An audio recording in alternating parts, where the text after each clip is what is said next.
the mayor, salary flat, not taking a raise, and then other employees from the department, unemployment down as all the city departments. We indicated that that was overfunded, so we're going to be able to reduce that somewhat. You can see some of the other items cut: office supplies, telephone, promotional. So the total mayor's budget, $466,588, which is up 0.99% or less than 1%. You know, I'm just amazed that the health insurance only has gone up 3.6 or 3.7%. Well, you I think don't that's think not it's going enough? to last very long. Yeah. Yeah. Yeah. Any comments from City Council colleagues? Well, Dr. Adams, I mean, one thing about the health insurance, you're right about that. When you look at the other side of it, down in the hospitalization itself, and George would have to be here to explain this, but it doesn't correlate to me, I'm missing something, between what you see as an increase down in the hospitalization fund as a percentage as it relates to being allocated back to the various funds. You're talking about the actual bills, or the council? Well, I mean, we're talking about budgetary stuff, not so much about how much may be owed, I see what you're guess. saying. Yeah, okay. Yeah, but I'm, you know, Russ, I think you can answer that question, but you understand what I'm talking about when you look over on the actual cost side where the bills are going to be paid out of. That percentage number is higher than it is throughout the various funds, unless I missed something. Well, I mean, in the health insurance, you got quite a bit of other accounts besides claims. I know that. Yeah. I mean, it's just more than just health. I mean, Right. you got 5% increase in surgeons, doctors. That's claims to doctors or. Yeah, I mean, we can argue that all day long. I think that's going to be higher than that. I mean, that's just based upon the clientele I deal with. They had a 5% increase, they would think that they hit the lottery. Yeah, and Okay. last year it was about 8.5 or something Yeah. like that. Any other comments from City Council? Anybody else would like to make? Mr. Schaefer, would you like to make a comment? Oh, sure. Dr. Adams, just real quick, on the CIP, on page 54, there was 16,680. I think that's a duplication, so that really should be zero. Actually, that should be in Mark Urine's budget, so I believe he already has it covered in there. What page was that on? 54 of the CIP.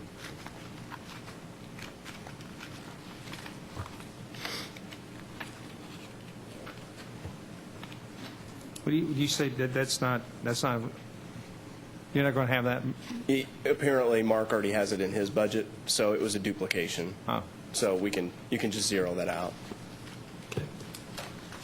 Any other comments on the mayor's office?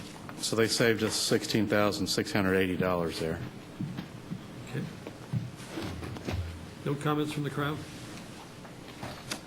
Okay, let's get to the thing that really counts here, City Council.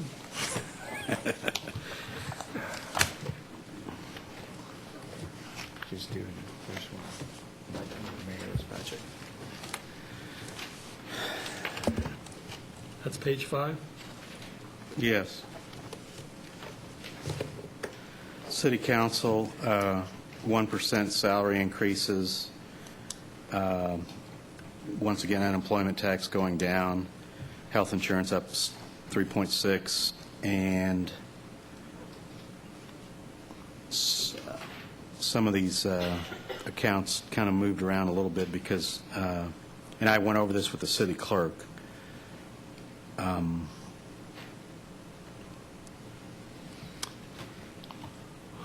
But yeah, anyway, the total budget up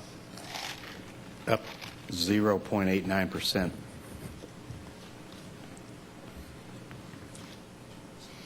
You're in city clerk, not the city council, right? Yeah, city I'm council's sorry. 0.12%. I'm looking at the wrong one. Yeah, City Council up 0.12. I think the only issue that I've heard is whether or not our contractual services should be more than 2,500. It's 10,000 last year. I think it was upwards of 80 or 90 the year before that, most of which was not used. Right. What do we And have that for? that's legal appeals. That's where most of the 10,000 will go. this year. In fact, I think, although it doesn't show that it's been paid out, I do believe that Mr. Danks Okay, so the legal has- appeals would yeah. go apply towards that? His contract permits, I believe, up to 50 hours of litigation. Okay. And I think if we want to hire somebody special to do something that we don't know we have at this juncture. sure. I do have a question.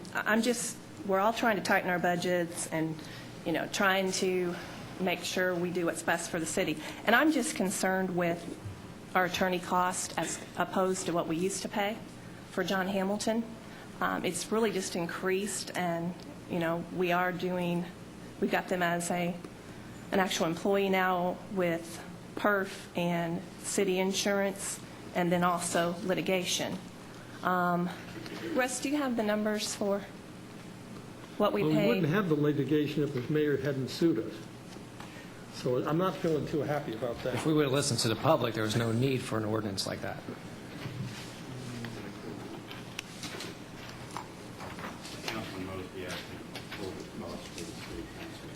So we've got for 2014, with PERF and health insurance and life insurance, attorney was $80,432.95.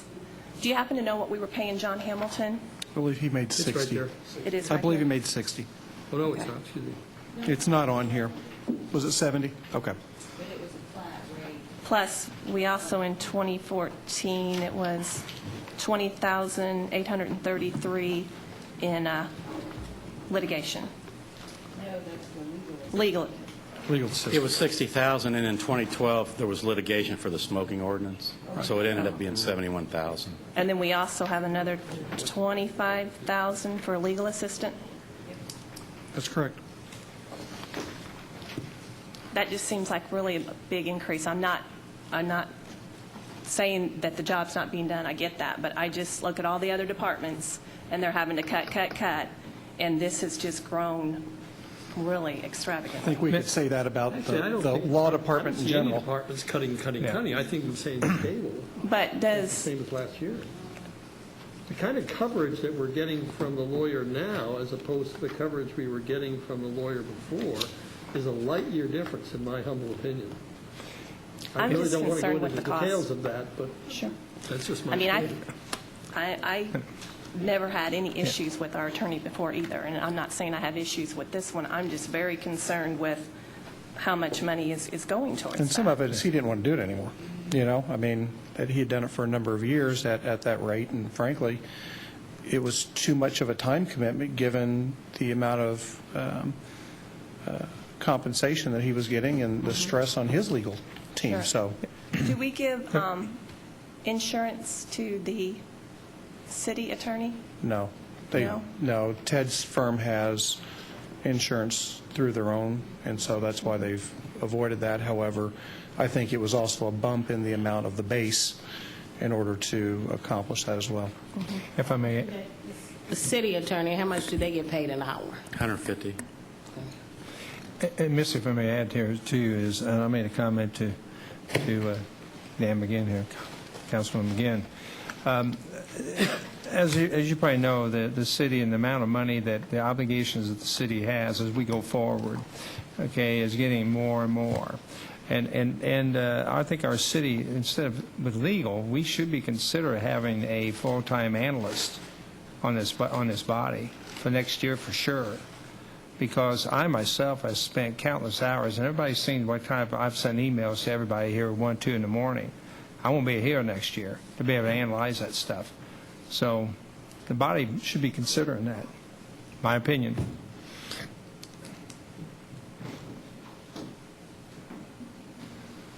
Any other questions with regards to this?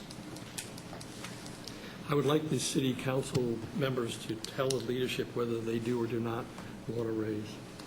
You don't have to discuss it today.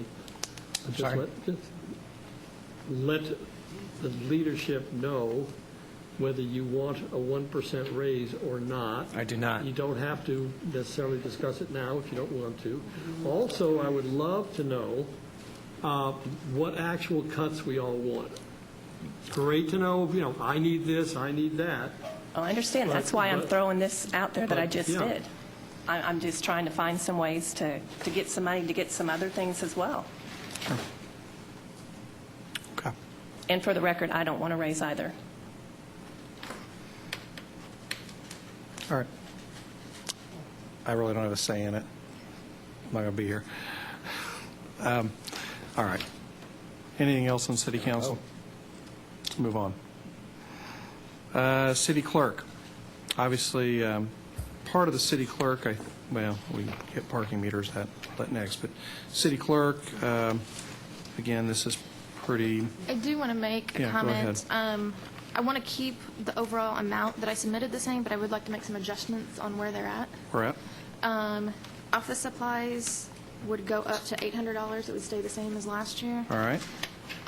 Small tools and minor equipment would be $580. Okay. The other supplies would go to $0. All right. The printing and advertising would be $4,500. And subscriptions would be $300. Is that revenue neutral? Excuse You me. said it's revenue neutral, but it's the same amount, bottom line. It's just how you're, Excuse me. Yeah. Yeah.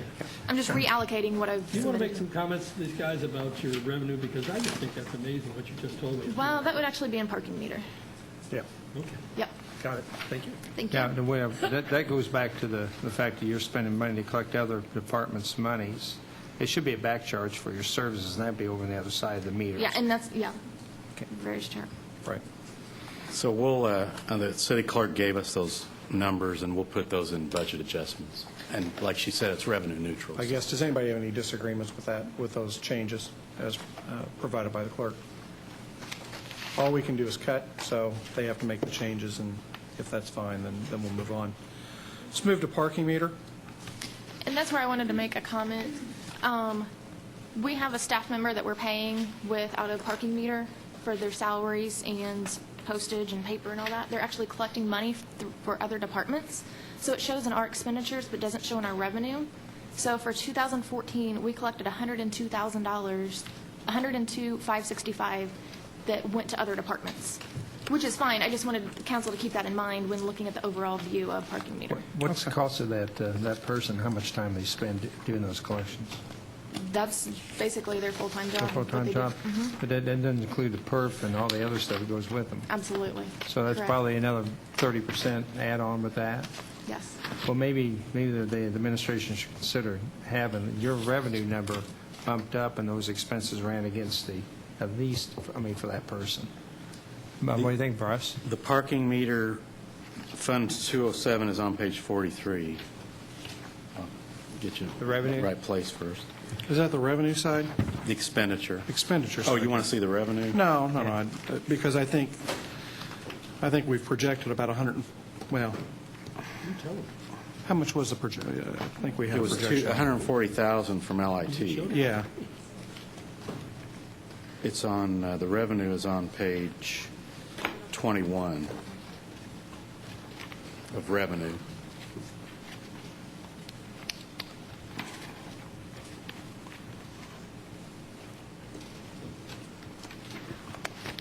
Page 21? Yeah. And this is something, the state board had a long-standing finding against the city. They said parking meter should be segregated in its own account or own fund. Right. So that's what we're doing here, is moving it from the general fund to its own fund, Funds 207. sure. And so that totals about $174,000 as far as fees and lots and penalties and fines, right? Yes. And then when you, obviously it's been, the line item, or at least the expense side, is taken out of sort of the city clerk, and it's created its own amount, which is,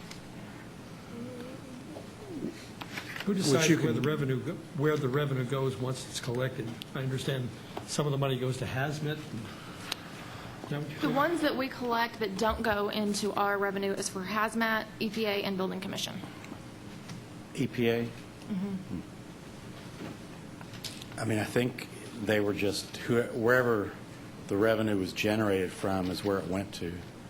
but it's actually just goes in, that's one of those accounts that actually just goes into the one account, the big civil city account, And then, although it may be identified, it's not really, you don't say, okay, parking gets $160,000, now we'll shift that over to them to pay for their fees. It's just in the civil city budget, or the revenue, right? Right, and I would suspect not all of those are collected by city clerk, right? I mean, they These do- are what we collected in our office. But I mean, I think EPA, they also collect their own, like when they're going out and visiting businesses, I guess they might issue a fine citation or something.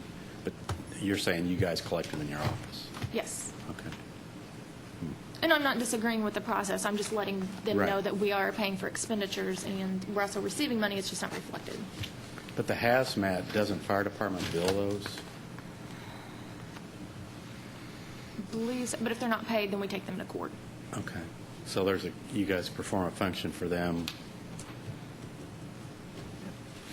Okay, so on the expenditure side then, you'll see this both on page 7 and on page 43, actually 6 and 7, where it had been in its own account, sort of part of right after city clerk, and those all get zeroed out and put into a different account, 207. Why are we doing that? Okay. Because the state board has indicated the parking meter should have its own separate fund. Okay. So we were looking at doing it last year. We ran out of time. But we had actually set the fund up last year. We just didn't get it to the budget. So we're proposing that this year. And that's about a $10,000 increase. It was 305 last year, I think, and if you look at page 7, I think it's at 305. Of expenditures, and now it's 315. Is that right?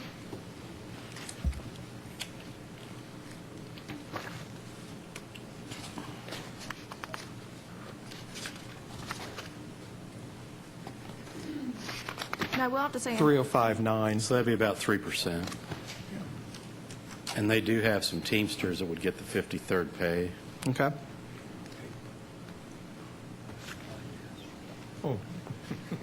Now, one other thing as far as the funding, because it's in its own separate account, fund, we call it that. Historically, we've just paid that out of the civil city budget and cut in other places. I see this year, I guess for the first time, we're looking for a $140,000 infusion from LIT to shore that up. Yes. Okay. Why are we doing that? Why Otherwise- are we taking money from LIT to fund these ordinary and operational costs? Otherwise, the fund, we would be budgeting it as a negative fund, or as a, There's not enough money. right. Well, but we already have a $7 million infusion from LIT into civil city account. So why can't we take that 140 out of that $7 million? Well, if council wants to do that, that's your choice. We just added it to, we had to find some funding source so that the fund wouldn't show negative. But we have LIT already going into it. So Right. if we had to show $6.86 million, is that right? Less than 140? Yeah. Being transferred, we could do that with this 140, or we can just say it's going to be paid out of that $7 million. Because Right. we're also doing that with the CIO, which is a $500,000 or so. And this obviously just is, we're using that operational cost and shifting it more towards LIT above and beyond that $7 million that we're already moving. Right. Okay.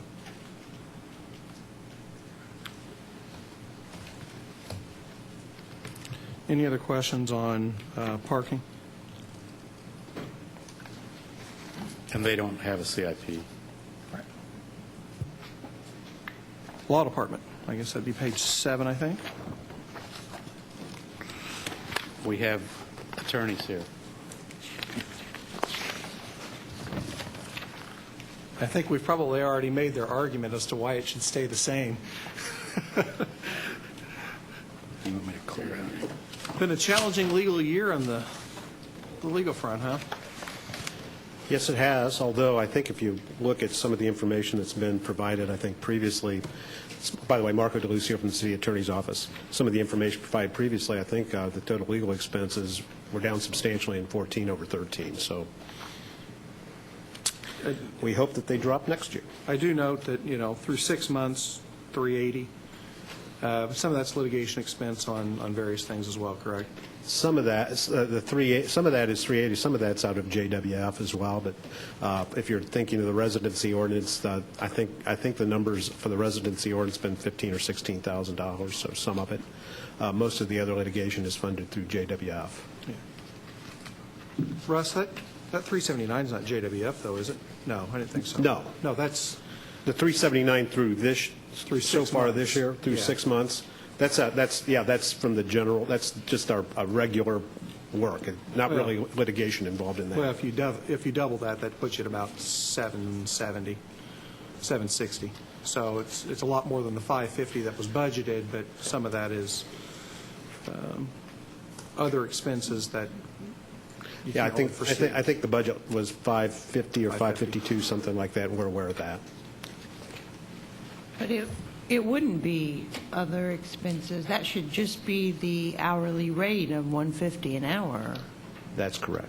So what you're doing for JWF ranges from... Well, the 550 would also include, I think the 550 would also include some bonds, although we really haven't any bonds this year, so. Yeah, but it's just still your regular business hourly rate. That's whether correct. You're... For the city, yes. I think there are... I know Ted charges a bond counsel rate here and there, but most of the time you guys you don't have a different rate for bond work because you're not the bonding counsel. That's correct. And so your litigation that the city pays for, which is litigation other than slip and fall type things, would be above and beyond that. It's my understanding that all the litigation, I think, with the possible exception of the residency ordinance litigation, is paid through JWF, liability-related claims. I'm not aware of anything else other than that. So that's... Like civil rights issues, that wouldn't be processed. I believe those are tort claims and handled through JWF. So, and do you have any idea what your balance, because I know that JWF, that's the third-party administrator. Yes. owned by Old National Bank. They process, and they have chosen you as their attorney as well. And what I thought I had looked at in prior years is what you receive from JWF on an annual basis ranges from $400,000 or $500,000 to $600,000 or $700,000, kind of depending on what work you're doing over there. That's correct. I think, again, the information I think was provided, I think Russ Lloyd provided that information that shows what those dollar amounts have been. Yeah, you've actually had years where you've made more from JWF than you've made from the city. Your total take between the city and JWF tends to top 1.2, 1.3 million-ish on an annual basis. Yeah, I think it was, last year it was a little less with JWF, the water and sewer utility, so you've got to add that in, too, to get to those numbers. Yeah, so, you guys have the airport authority as well, Right. although those attorney fees range, they're about $100,000. I think they're $26,000 last year for the airport. I think we looked at a whole, what Russ gave us was what the airport had paid, I think, over about 3 years. So I think you're right. It was about $100,000 for more than 1 year. And I think that a lot of that had to do with the runway project Sure. at the airport, and that's kind of since fallen off, so we would expect that to... No, and I'm not even trying to be critical. No, It's I just so understand. much as established for the record kind of what you guys do, especially in the backdrop of discussion about whether we're paying our own personal attorney too much. I mean, government's complicated, and there are a lot of roles for attorneys. You guys wear a lot of different hats. You attend almost every board and commission has an attorney representative that's there. You have there are quite a few boards that can contract. that can at least initially bond, although that typically comes to us. So, I mean, you know, there's a lot to do. Yes, no, there's no question about that. I get- I'm learning more and more about that, quite frankly, than I want. I'm Yeah, and hopeful how, Ted makes can it you back. give us an update on Ted? Sure, he's at home now. So I visited with him on Tuesday, and he's doing better, up and around, and anxious to get back into the fray. So I don't, you know, He sent me I an never email count him saying- out. He sent me an email saying he hoped to be at a meeting next month. Well, I kind of halfway expected him to show up here today. So And just for the record, that 550, that's not really a contractual amount. That's a place filler. It's based on 150 an hour, based upon what you think will be for the full year. Last year was a little less. This year, probably a little bit more, but it kind of depends on the issues that come before. that's correct. All right. Anything else?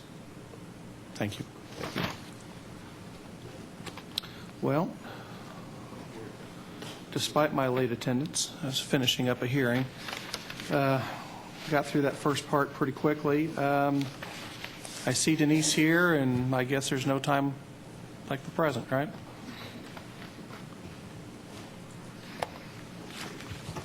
I think parks begin on page 34.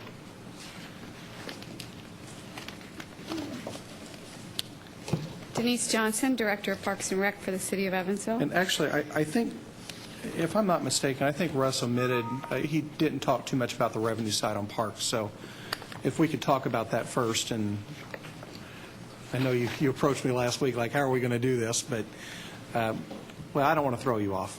How did you want to go about this? We can start with expenses, we can start with revenue. Let's talk with revenue first, and then we'll go.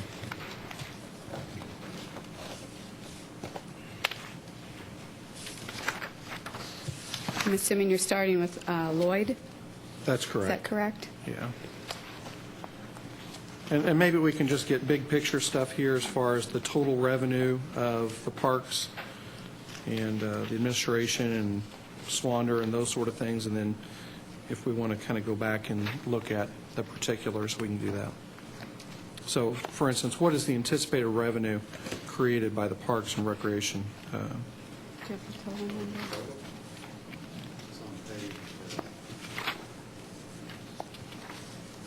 Page 21. I don't have 21. Sorry, I don't have a budget book. Oh, I'm sorry, it's, $10,453,028.55. now, and that's based on the full levy as well, but that's subject to the circuit breaker amount as well, correct? And that circuit breaker is about 600,000 as it relates to parks? Yeah, it's actually in the front of this book.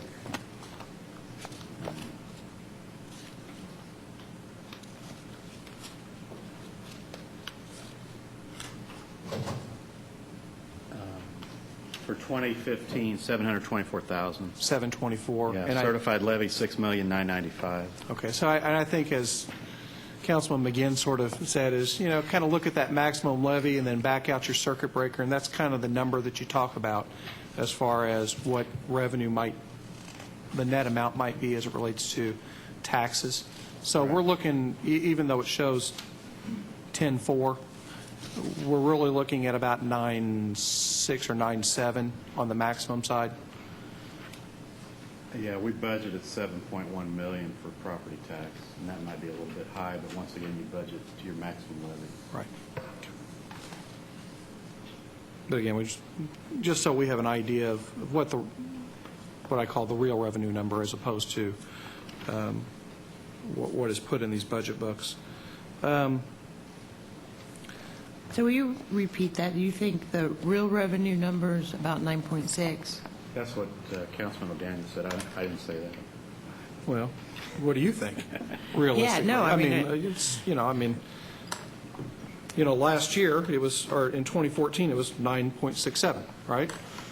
Yes. And so far this year, we've increased by 0.8%, and that was through the first collections, but our 2016 number for circuit breaker is going to increase, right? Yeah, it went up slightly, I believe. Yeah, so,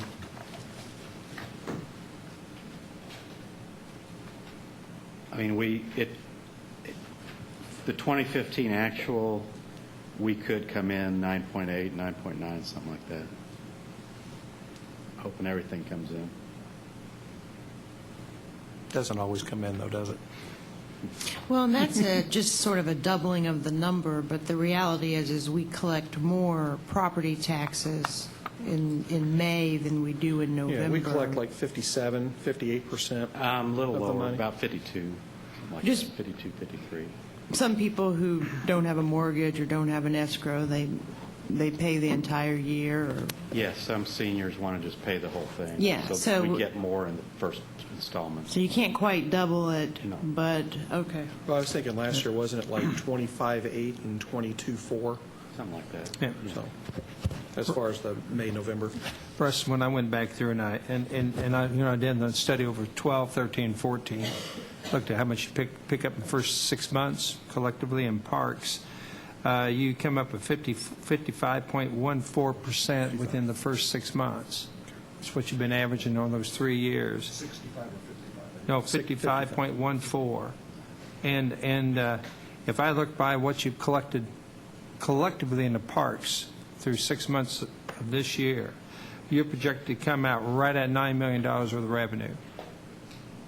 And when you look back historically, we picked up $7.8 million in 12, $9.8 million in 13, and $9.7 million in 14. So my projections are for 15, you're going to be short by $1.6 million in revenues in parks based Well, upon I think historical numbers. Well, you're missing seasonality because No, it's July already been and taken in August- there. July and August are big No, wait a revenue minute. months. I've already done that. That's already, the seasonality has already been taken in the first 6 months of the last 3 years. That's I a mean- June 30th actual. June 30th Right. actuals. I mean, So, I mean, it's you already can- been levied in there. It's already been counted in there. Well, go in there and look at revenues, 9 million, you'd have to go back 10 years to find a number that low, so I think you're low. I got it off your reports. I think I did you're it off missing the something. last 3 years of budget reports. Okay, but you're saying 2015 parks revenues will be 9 million. No, I'm basing it on what I look at, what was actuals in 12, 13, 14, 6 months through the year, so that would be seasonal in there. And I took that, and then what actually happened off the audited financial statements, we came up with those numbers, and that percentage is weighted average comes in at 55.14% the first 6 months. And what we're letting in there now at, what we collected in this 6 months per our blue books and everything else, divided by, it says that we were going to collect $9 million. You can't do 55 for all the revenue, you just do that for the property tax. No, I'm looking at the whole department itself in general. I'm looking at parks in the totality, the parks fund. Okay. He's trying to measure apples to apples, but Yeah. I get your point because the other stuff's more at 100%. But if you look historically, just last 3 years, and you get that percentage, that should extrapolate to Extrapolates out. to today. But You got a severe revenue problem. I do understand also, or I see also in the revenue number, you're looking for a $350,000 transfer from LIT into the parks. Yes, And part of the revenue problem. one thing that I noticed, that there had not been a transfer this year so far. No. And it seems to me, at least we started this process a couple of years ago, because at one point it was $600,000. I understand the Victory Theater was on that at that point. Right. When that came off, that number was reduced down to $300,000 last year, and the idea was that we would get parks to being self-sufficient, meaning that their revenue would cover their expenses, but yet we're looking to bump that up again. That's our recommendation.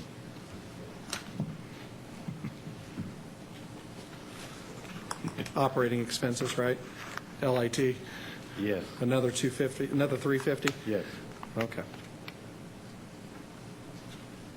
All right. I had a question, and Yeah. with John you're looking at 13, 14, and 15 when you look at revenue? Or Well, what I did, Stephanie, I took the revenues in 12, 13, 14, 6 months revenues. These are actual revenues. And then I looked at what we actually had. And 12, 13, and 14. And I set up in my program off Excel to go and analyze what that would be, and it came up to be 15.14% weighted average collected over the last 12, 13, 14, 6 months. But if that's the case then, and what we collected now, it says we're projected out to only have about $9 million of revenue in 15, What which may means we'll be be short the- by 1.6 million For the whole year. for the whole year.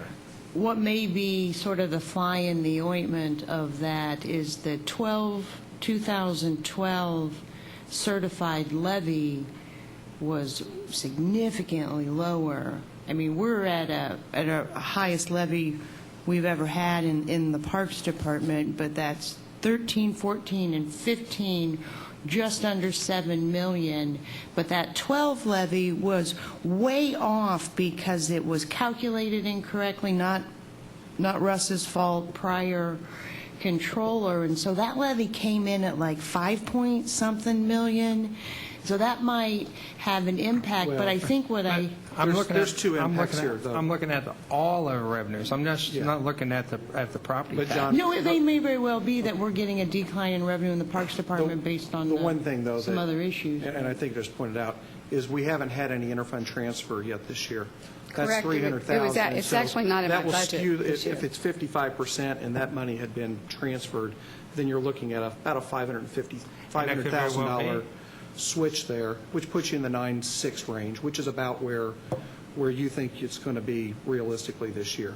And you know, if you go back to 12 and those sort of things, where there was 600,000 of interfund transfer, or 14, I should say, of interfund transfer, and years prior to that. Yeah. That's why you get that skewed number, because there's a big zero on a big number in the budget this year. Well, you also previously had Mesker and the Victory, and I understand that we're not operating Mesker, but it still But has some. revenue-wise, that's Well, I know, I understand. we that. were just paying the difference. But Connor, keep in mind, last year at this time, we had picked up $4,962,000 in revenues.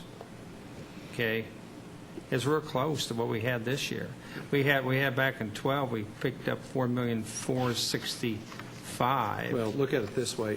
If we had made 4.9 last year and we're about 4.9 this year, there's nothing to really indicate that we would be lower necessarily, other than maybe some interfund transfer.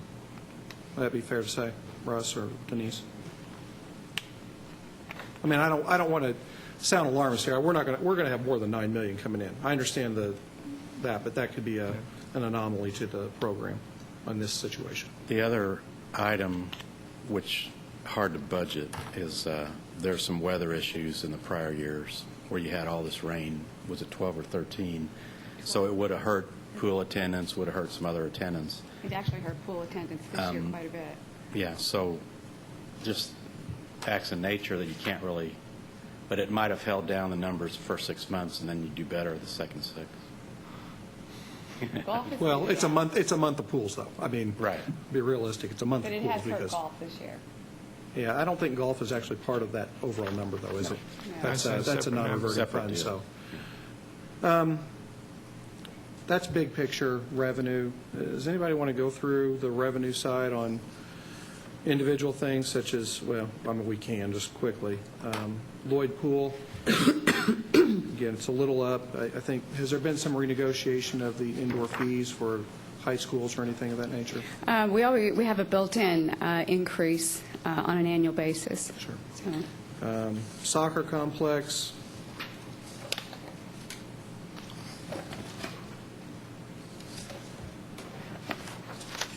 District maintenance, community center. I noticed the community center is actually quite low this year. It is. That our rentals plummeted after the shooting in January. But as of 8/15, our rental income had come back some. It was at $20,825.61. We're still going to be down. Still be year-over-year. short, but not as, from a budgetary standpoint, you think you'll be able to get there next year? Yeah, it's actually picked up just in the last couple of months. So people are starting to come back again. And we kind of talked about Parks Administration already, you know, as far as what that property tax number is, likely to be about $700,000 less than the 7.1 that's budgeted, and then the interfund transfer of $350,000 is being asked for. which is an increase over last year and something that we've tried to move towards reliance Wait till we upon. get to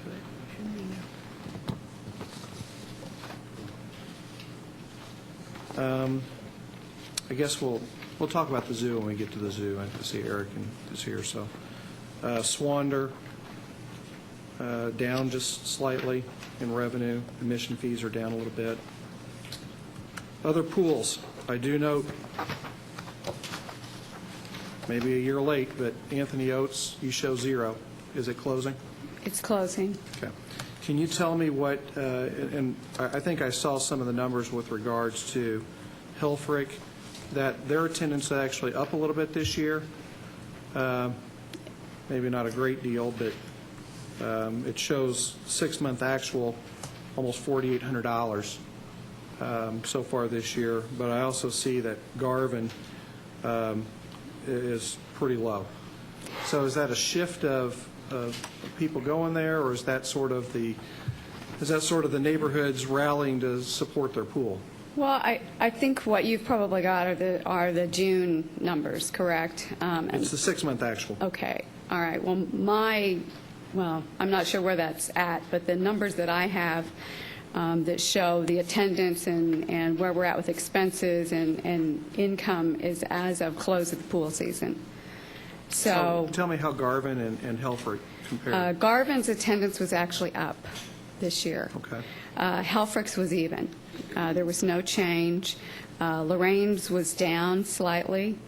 Mosby was up. Rochelle was up. And overall, we were up in total paid attendance at the pools this year. Can you tell me what was the average census at Helfrich? Average paid at Helfrich, 32. 32 a day, which equates to what as far as, what's Garvin? Garvin is 65. And Lorraine? Lorraine is 78. Okay, so these are the neighborhood pools that we're talking about. So Helfrich is half of the nearest one, correct? Correct. What about Hartke? Hartke is actually up this year. It averaged 211 per day.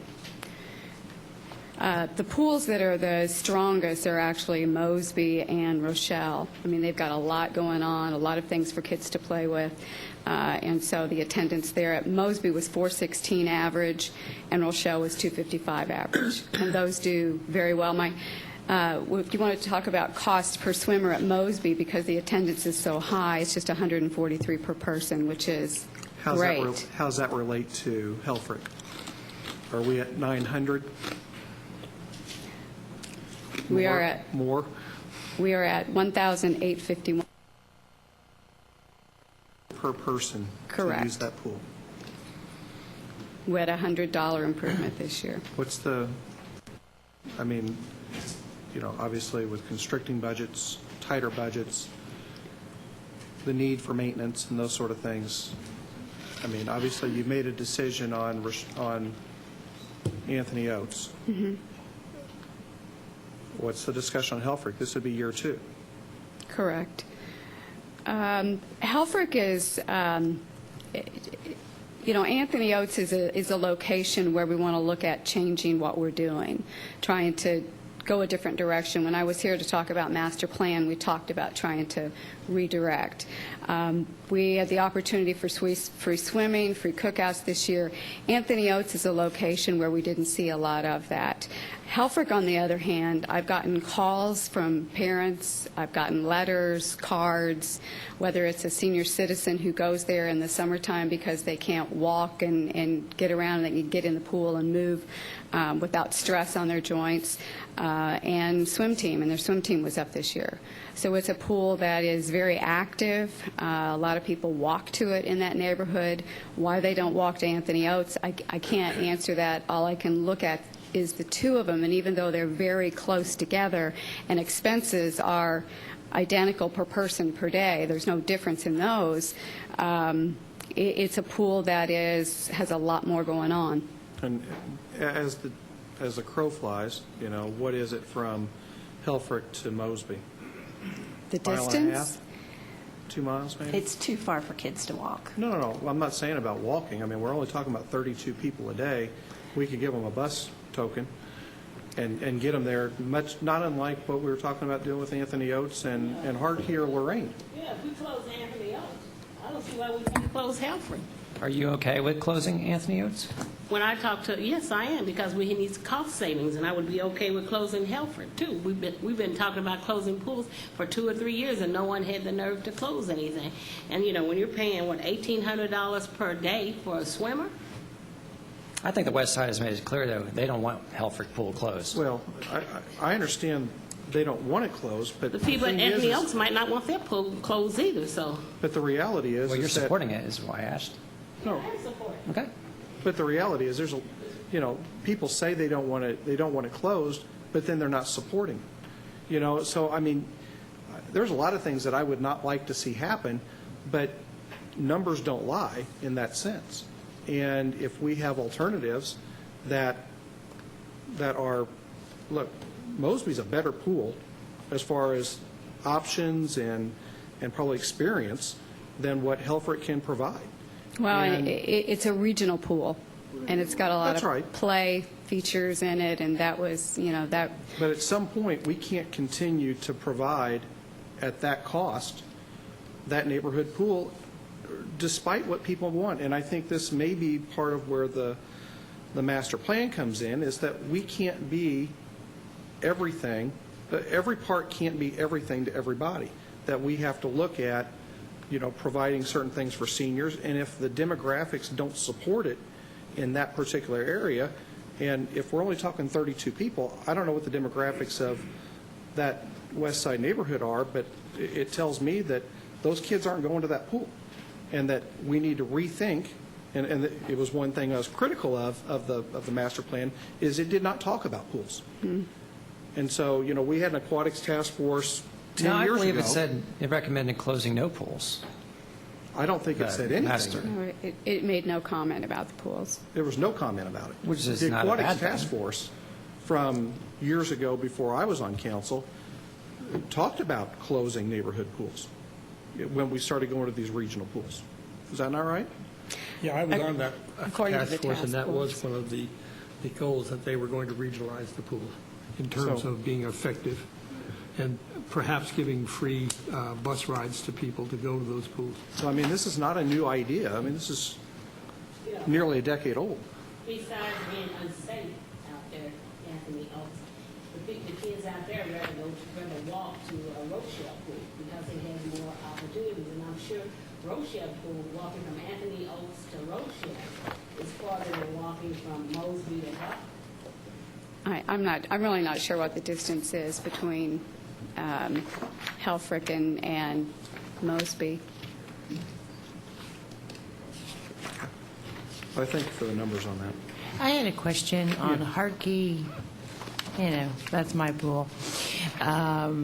My kids learned to swim this summer, passed their swimming test, went off the diving boards. The question they have, which I promised them I would find out, is what about the slide?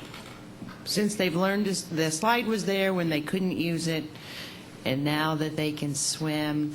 And when I look at exactly what you're talking about in terms of regional pools, if I will drive them to the ones that have got more of the features that are attractive to 5-year-olds, they would like it. But I like Hartkey. It's my lap swimming pool, and the water park. I mean the water part of it. Those features do work now.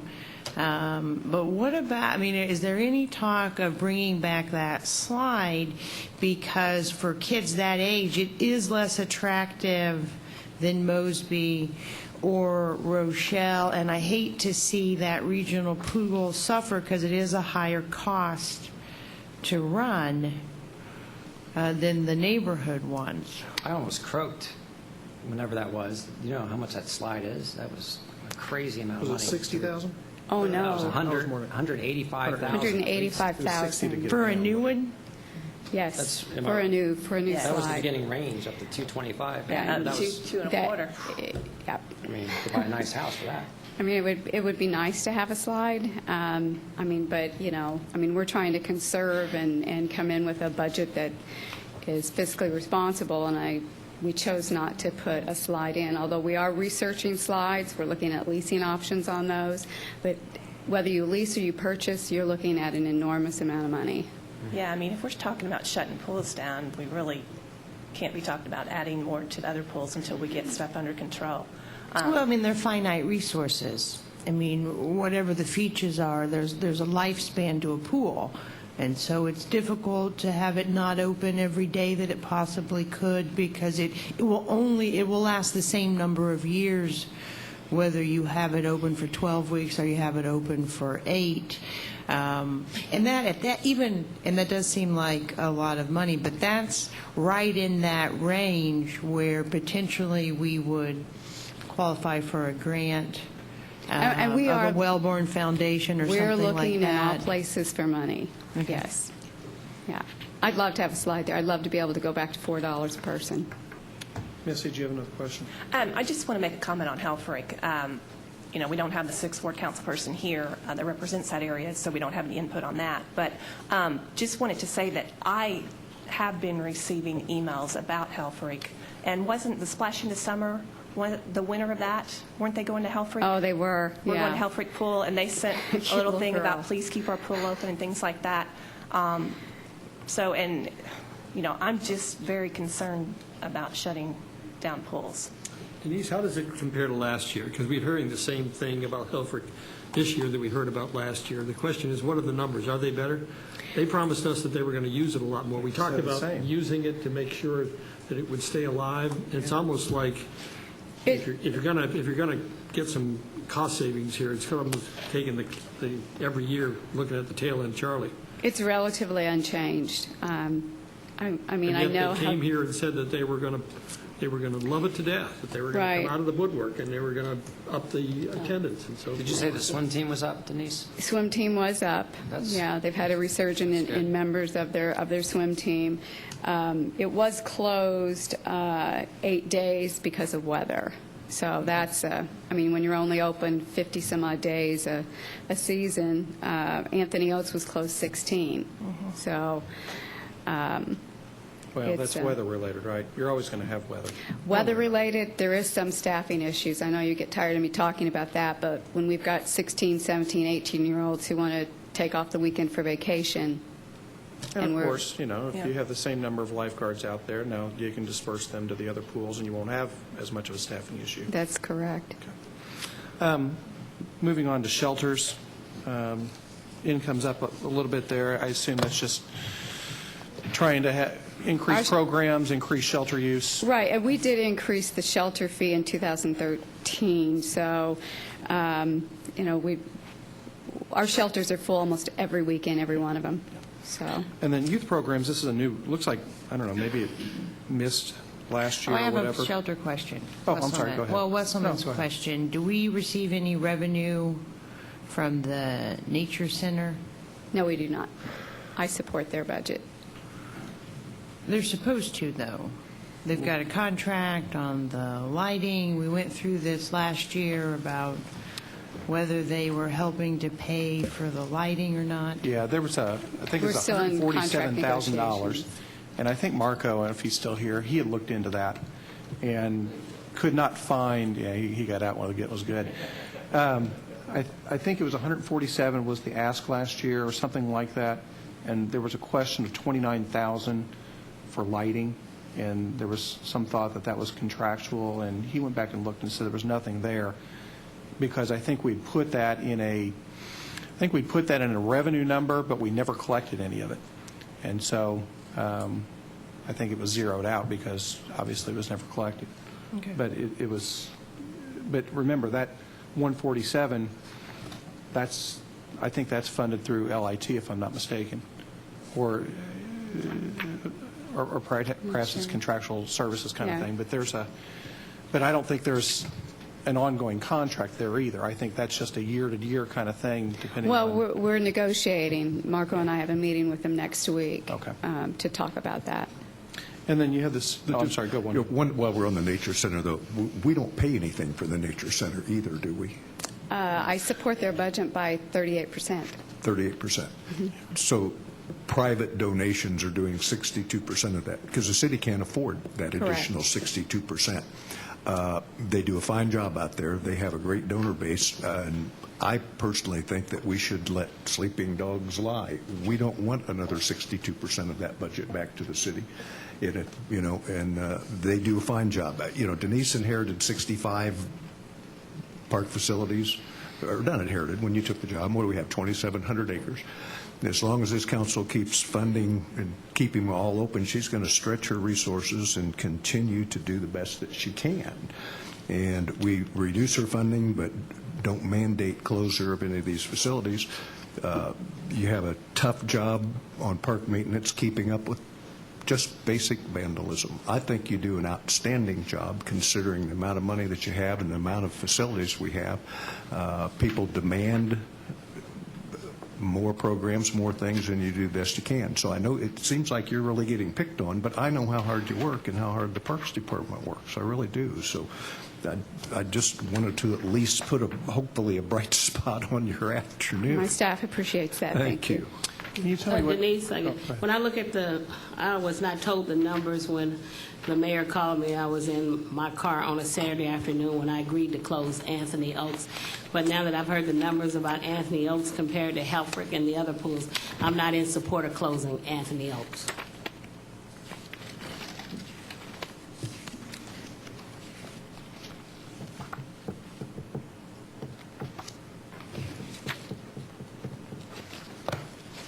The youth programs shows a new $5,000 in the budget this year. It's miscellaneous revenues. What's that? What's the idea behind that? That actually, the $5,000 should probably not be budgeted there. In the 2014, you see the 695775. Right. That actually was a reimbursement. We had to hire a deaf interpreter for some students that were a part of the playground program. So really, we should strike that $5,000. Yes. All right. Yes. And we don't get that normally from EVSC. We hadn't budgeted for It's an hard to interpreter. budget for anything like that. If it comes in, great. It's a windfall. We do budget now for it, actually. Okay. All right. That's the revenue side, I think, for at least the parks and those facilities. We'll leave Mesker and golf for later. Let's turn then to revenues, and I believe we start on 34, or expenditures, I'm sorry. I think we start on 34. I would like to point out that I know overall I'm down 1.39% in expenses, so we're trying. I noticed that the revenue side's also down, at least the projected as well, correct? Correct. So you knew what your constraints were coming. Yes. Or what constraints were coming. Liability insurance on Mesker Music, I thought we turned that over to the zoo. Is there a reason why that's in that line item? This is page 34. I think it's whether it's zoo or it's me, it's coming out of kind of the same buckets of money. So it's never been taken out, I don't think. Well, last year it wasn't in, nor the year before, and so I'm wondering why it's back in this year.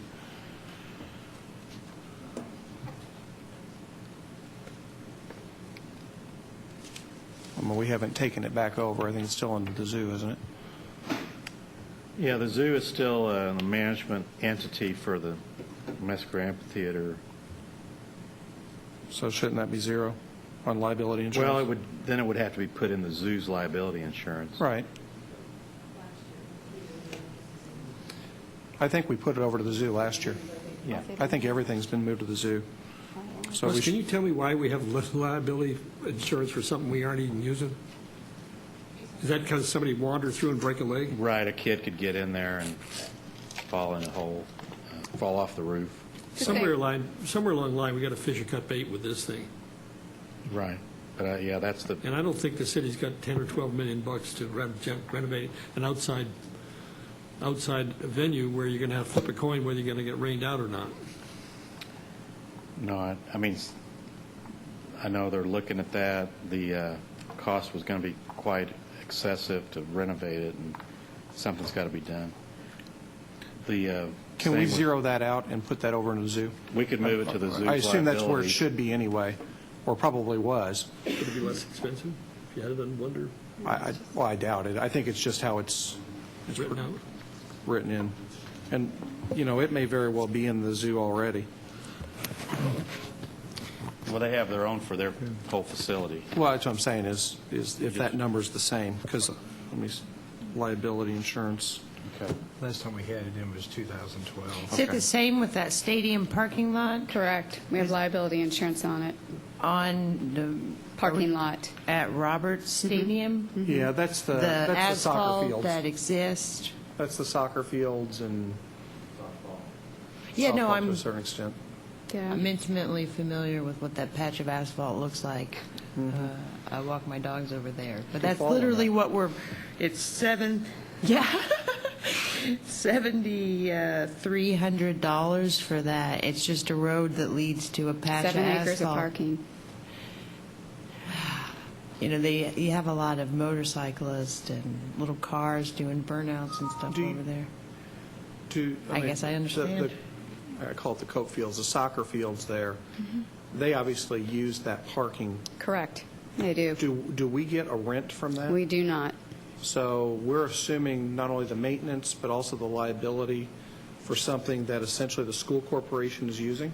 School corporation uses it, but you have to remember that police and fire use it for EVOC training. We kept it for EVSC, but I would say another reason, number one reason, the EVOC training takes place there, and they didn't have another location in the city to do that.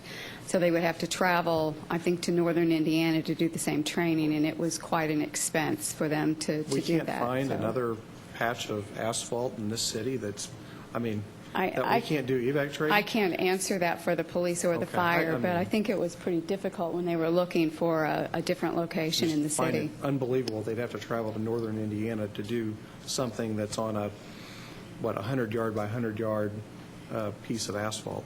But I understand.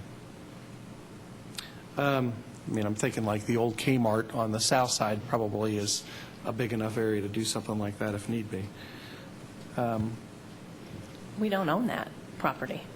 Well, we could contract for it for probably less than $7,500 a year, I would think. But in any event.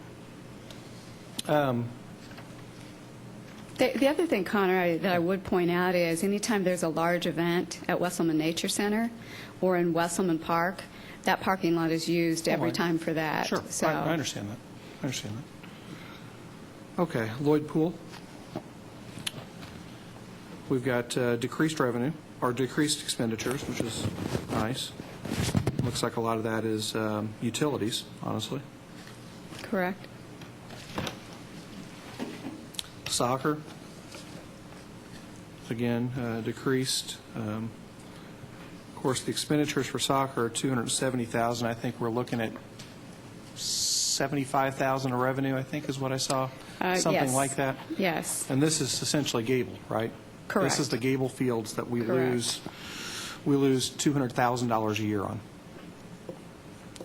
Has there been any thought to having that managed by the CVB, such as what they're doing with the softball fields, and work in conjunction with them to try to bring in events? We're actually in discussions with them to transfer that property over to them and have a situation similar to what Wesselman Nature Center is. There's a lot of synergies in one manager taking care of both the softball complex and Gable Soccer. They're always traveling to these national conferences where they make the connections and can, schedule more tournaments. So I think that is moving down the road. We don't have numbers yet, but according to Bob Warren, it looks like that's a good possibility for 2016. Yeah, because, we could pay, well, they're on their third director, but we could pay his salary and all the benefits, and they take over the use and maintenance of that entire property, and we would come out over $150,000 a head. Okay. And we have had some increases in tournaments and other play. We've done I know there's some lacrosse out there now. and Frisbee that's- tournaments. USI's done a lot of Frisbee tournaments out there, and so football is out there. So there's been some increases this year. Any other questions on soccer? District maintenance? I know the huge one, the clothing and tool allowance, but that's actually not set by us, so. I'm sorry. The clothing and tool allowance, 228%. And that takes care of actually two of our maintenance, the plumber and the lead mechanic. Okay. Denise, Was that right? on the contractual services, what dropped by 37%? I mean, where do we have that? Dropped? I mean, you Yes. dropped that. Well, I mean, where Yes, did you that's cut it? in Green Brothers Mowing and A1 Cleaning. A1 cleans and opens and locks the restrooms at night, and Green Brothers does a lot of they do all the boulevards and some other specialty mowing. So we're looking at reducing those expenses by bringing those back in-house to take care of some of that ourselves. Yeah, 7 to 15. Page 7? 7 to 15, yeah.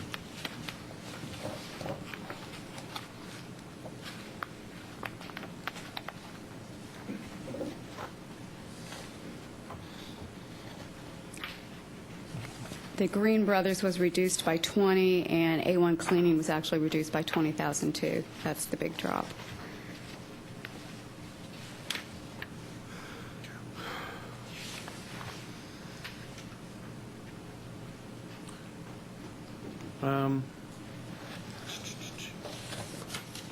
So it's nice to see that, I mean, there's a reduction in amounts there. It's a positive sign. Electric down.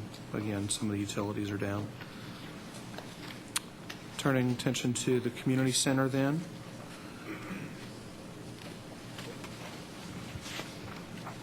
We have contractual services. That's basic. $200,000 is the maintenance management agreement with the building authority. Correct. And then some children's programs with Carver is 80. Correct. That's on page 8. That's the next of the contractual services. 37 of the budget book.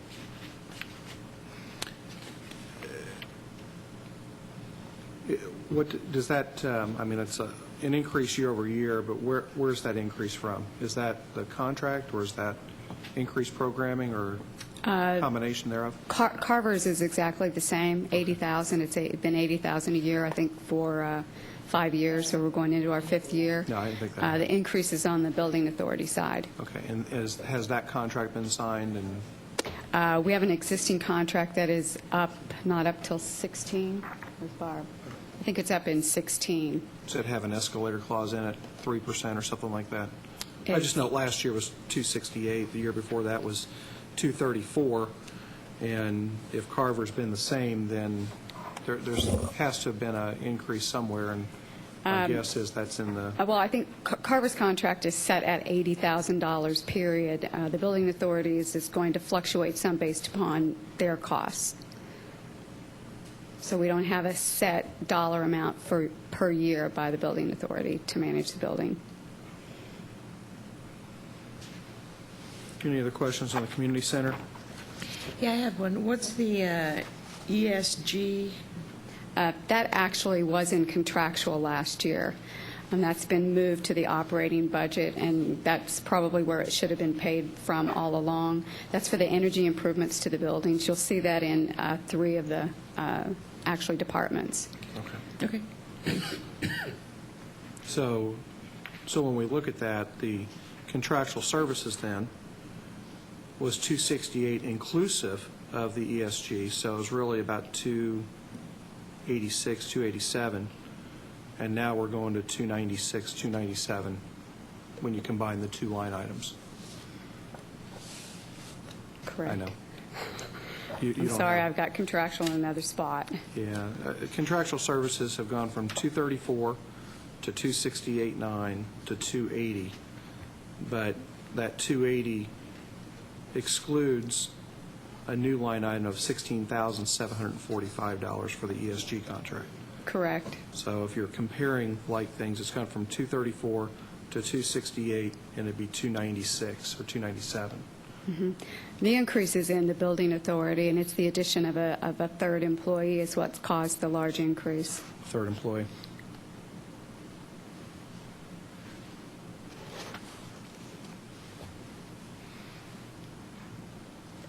And is that maintenance, or is that what? It's a managerial position. It's split between C.K. Newsom and the Victory. C.K. Newsom and the Victory? So it's half-time C.K. Newsom, half-time Victory. Do you know if that is included in that $700,000 operating deficiency that's projected next year in the Victory? It is? Half of that is? Okay. And you say that contract is up this year? 16. Okay. All right. Anything else in the community center? Park administration? I see that we're using Fifth Third Bank for the credit card services for park administration. I know that we talked about that. And It actually will be under, what, Vantive? Is that it? Yeah. It's just, we listed Fifth Third whenever we we hadn't changed systems over yet, so it says Fifth Third. Okay. But we're not using Fifth Third. Okay. Express payments, sorry. It's express payments, right? Are we seeing a savings there over last year? Or the contractual services? I mean, I don't know if that was just a place filler and we just put the same as last year or not, or if it's going to be 4,000 instead of 8,000. Yeah, Okay. we anticipated a savings, so all the credit card payment expenses have been lowered in all the contractuals. And I noticed we still pay out of the contractual services the Port Authority. Yes. And that was reduced from 130 to 90. And why was that reduced?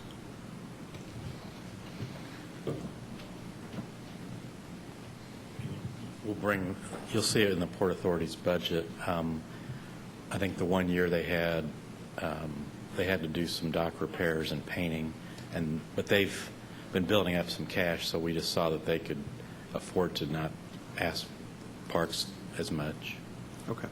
in their lease. So come out of their line item first, their cash line item, and then.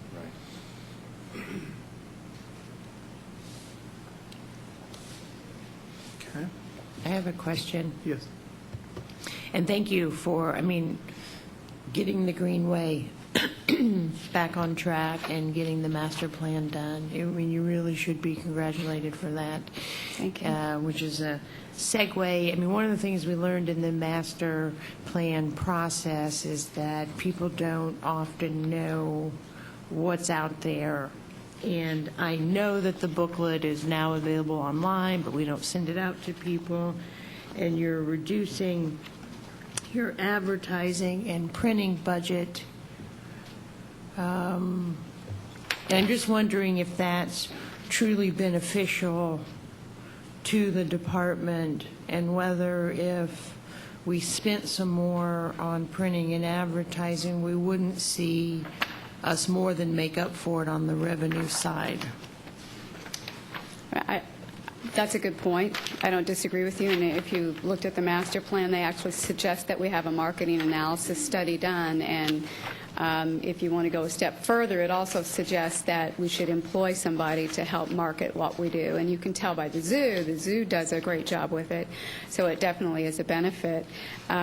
We've started our brochures and things like that for summer camp and different facilities. We do those in-house now with a color printer. We felt like it was an expense that we could take on in-house and save some money. But I think that, where we're going to have to look at trying to get a marketing plan, and maybe some marketing is actually, going the route, as the master plan said too, of trying to employ an intern to work on some things like that, hit the social media and work on those things, and, dig in that way. Well, I think it's critical to your revenue, and Dan has stopped out, but Dan would, last year when we went through the zoo debate, he could tell us how the revenue would be affected by if advertising had to be reduced, and I'm sure that's the same impact that you're having. But we don't see a marketing study or a marketing human in your budget for next year. So are you still in discussions with the administration on those issues? Or? Well, no, we'll look for interns and volunteer time, and we'll look to go that route. Historically, I don't think they've ever done a lot of advertising or marketing. So no, it's but we something- used to get the brochure in the mail, and then it came to my house twice a year. The brochure may be the only thing that they did as far as marketing. The cost of that became prohibitive. I mean, it was almost $2,000 to do the brochures. And you might want to reach out to like a Matt Henke or somebody at one of the universities, because an advertising plan would make a great capstone project for a student or a group of students, and you could and that often have to do unpaid internships as part of, and I don't mean an undergrad, but a master's type program. That we actually presented several things to Matt for the semester that just concluded, and we didn't make the cut. So perhaps we can get back in the queue to get that on track this year, and that was one of the items that we presented. And with him being MPA, there's other programs out there that actually might be more on point. I mean, he does a lot of research and data, but with just straight up advertising and what humans respond to, that might actually be a different department. So, Before we go over to like some of the other departments or the other facilities, let's go to the CIP of Are we the coming back administration to office. expenses? Do I I'm need sorry? to mark my? Are we coming back to expenses? We'll come back to expenses when we get into like Swander and stuff like that. I think we've dealt with some of those, and we'll deal with pools here in a second. You told me you wouldn't do this. Page 27 is Parks Administration. We've got some ADA improvements, which is the same as last year. Riverboat, the Riverboat will pay for the refunding bond, which obviously is money that we're obligated to. The Greenway project, or the Greenway fund, will then deal with this. It's $600,000 of slide repairs. Correct. I think we heard, did we not get our grant this year? Was there, seems like there was somebody that maybe we didn't get a Greenway grant? We did, but that was for solar lighting on the Greenway from the Solar Office of lighting. Energy Development. Okay. Correct. All right. Yes. But that, the $600,000 that's allocated, that's basically it for the Greenway this year, right, is to make those repairs? Well, we've got the ongoing project of the high rail. Well, I noticed that that's omitted from this year, and then it picks up again next year. yeah, the soonest that would be, 2017 might be a bit hopeful for that going to construction, but we have the funds for design and construction on the federal side, not the city match, but that's a commitment that was made by the city some time ago in terms of committing to the match. Sure. But that's looking at 17, and then I think we also have the design funds for the small section that will go to Mid-levee corridor. to the boat launch, to the canoe launch, not the construction phase of that, but we are actively, I think the the board is trying very hard to get back on track with making sure that we've got projects queued up on a constant stream. And so Denise has been really helpful with that, because it was the design phase of the high rail that floundered really through no fault of the city. It was a third-party vendor.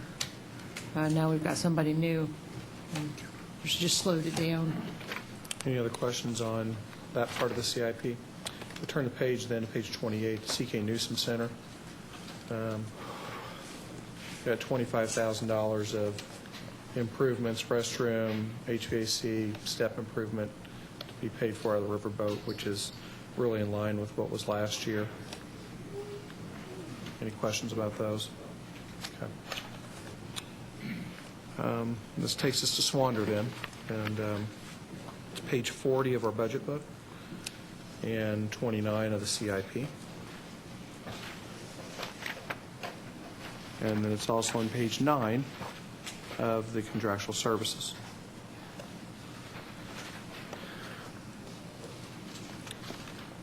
calls for really it's flatlined on the expenditure side, looking for some HVAC improvements. That looks like a pretty major improvement there It is. this year. It is. Unfortunately, there's a lot of repairs that need to be made, and the other unfortunate thing is if they're not made, the building can't function. We have two rooftop units, number 2 and number 3, which have actually not been in service for several years.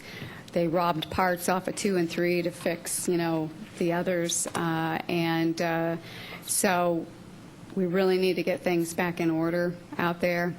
And the estimates were provided by Ralph Kissinger, who helps manage the HVAC out there for us, since we don't have anybody on staff that really knows how to manage that.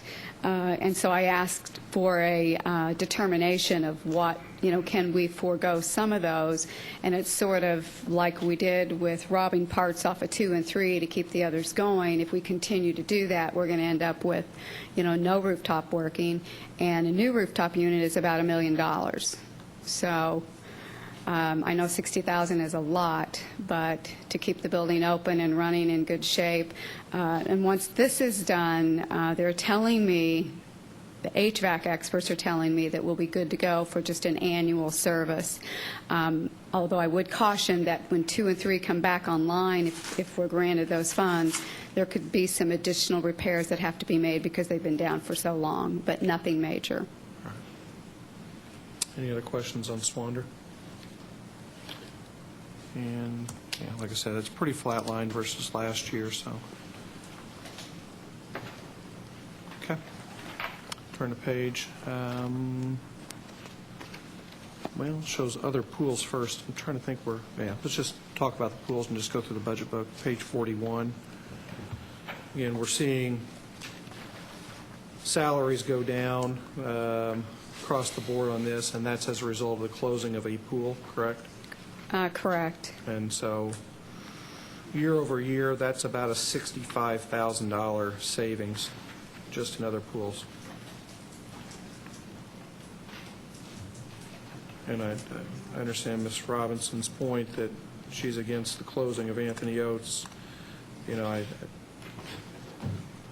These are tough times and tough decisions need to be made, but honestly, I think if the per swimmer amount at both Anthony Oates and Helfrich are roughly the same, I don't know that we should be talking about keeping both open. I think we should be talking about keeping both closed.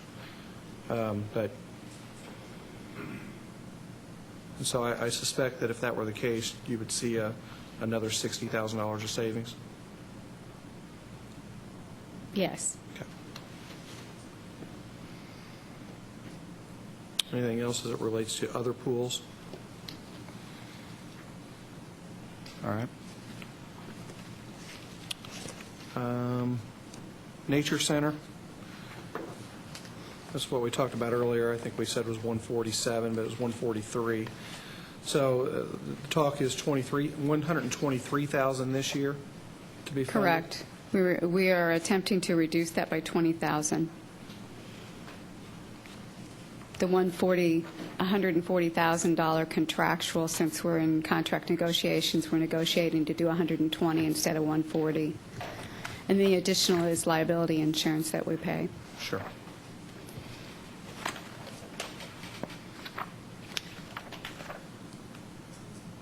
Any questions regarding that? Youth programs? Are you on contractual?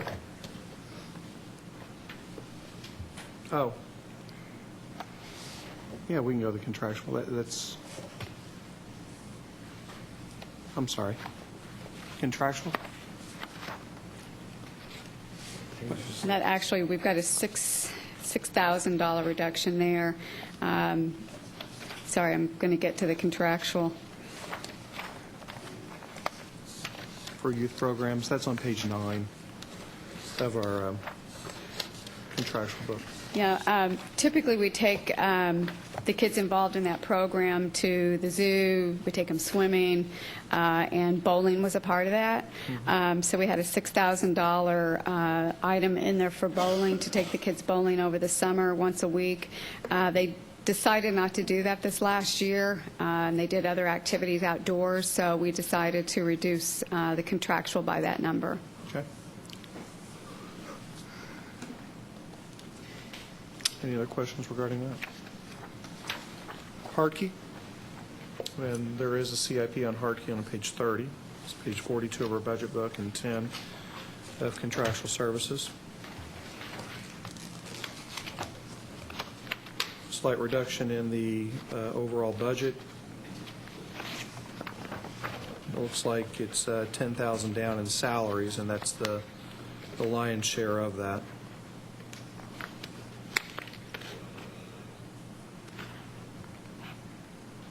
And then they're looking to renovate some restrooms there. Cost is $7,000.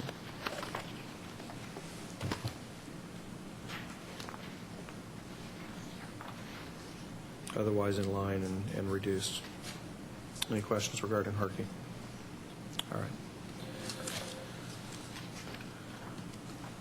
right. CIP Lloyd Pool.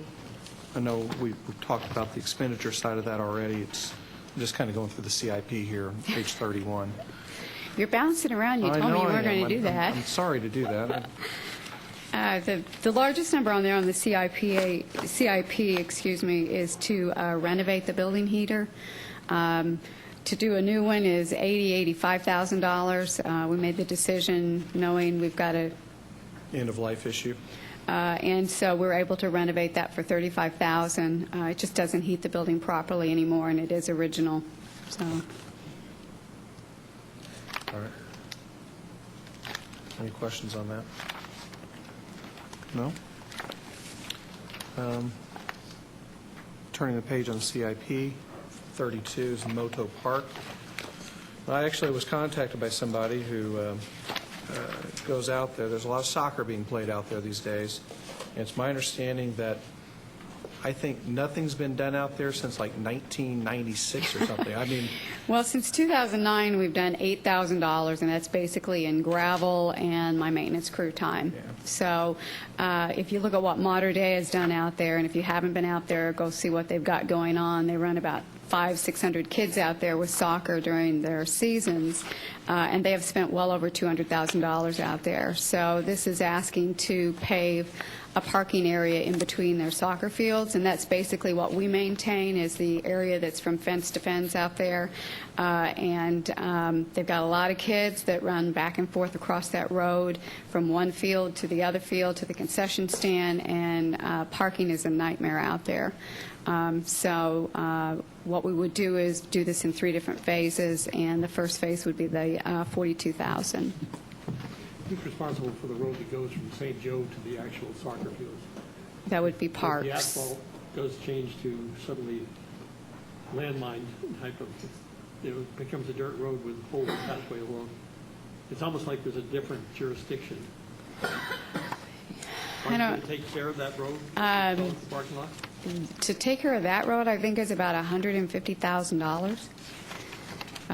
So we grade it and try and take care of the drainage issues with that to get out there. The thing that they're most worried about is that actual parking lot that's back there. I don't disagree that it's a dirt road, and it is. It's just like you move from city to the county or something. Right. But it is, we've investigated whether or not there's an easement there, whether or not it's really Well, they're not very private appreciative. property. They are very appreciative of what you're doing out there. I mean, Well, they've done a tremendous amount of work and do a great job out there, so we appreciate that. there was a bunch of drainage work being done out there. Is that us or them? Looked like it was us. It's a joint project at this point. Yeah, they've actually got a lot of volunteers that have come out and done some grading and some drainage and things like that. Our crews have been out there helping, and so it's kind of a private-public venture out there with some of this. Turning the page in the CIP, this takes us back to park maintenance, and this is why I'm bouncing around, because Unfortunately, the budget book and the CIP don't necessarily match Yeah, up. yeah. so I apologize, because I think I told That's you otherwise. okay. It's page 33 of the CIP. I've got that in the contractual. I'm ready. Okay. Target neighborhood improvements. I know that I harp on this all the time because I just kind of view this as, here's $50,000, do what you want with it. What target are you looking at to improve the neighborhoods, the neighborhood parks this time around? I think there were 3 last year that you're talking about. Correct. This year, we're going to look at Garvin Park as one, because that serves a large amount of kids, and it's also within boundaries of the master plan telling us we need to add some additional items there.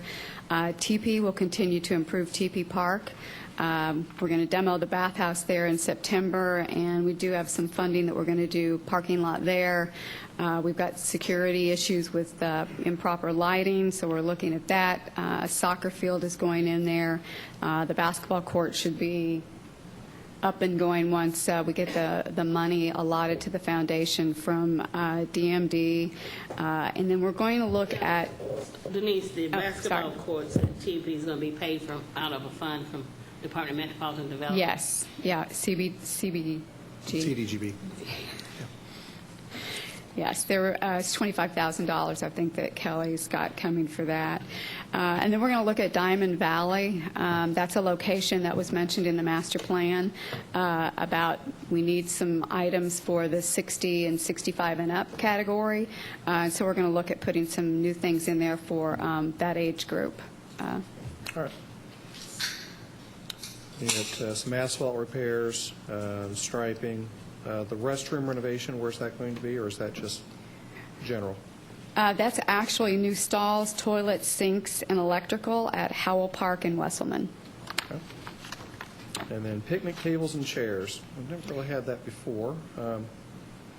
We did reduce that this year, but that's ongoing. Sure. I mean, we rotate the oldest tables out, we flip the boards, and then once you flip them and they're no good at that point, we rotate them out. All right. Very well. Turning the page on 34, neighborhood pools.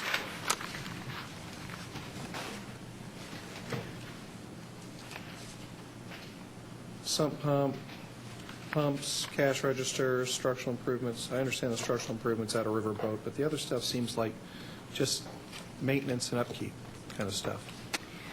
Try to find that, Connor, sorry. I'm sorry, it's just the next page on the CIP.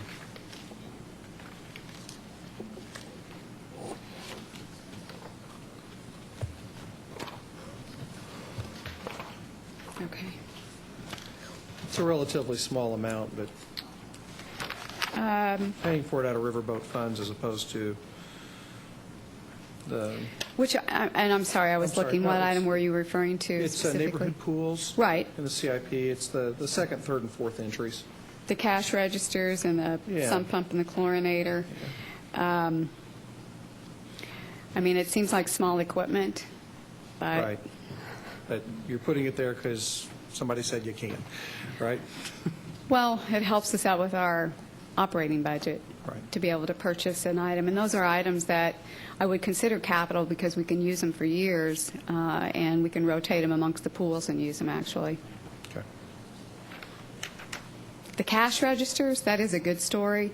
If you noticed in the revenue side of pools, we had a large increase in concessions or vending, it may be listed. At Rochelle and Mosby, we don't have any vending machines there, and we couldn't get concessionaires. So we actually, the pool manager, actually, we purchased items and resold them to the public, and so they made almost $9,000 net. So it's something that we've actually considered for all the pools, but those two pools actually don't have a cash register to run those items through, so they're making a tick off, and so we'd rather have accuracy.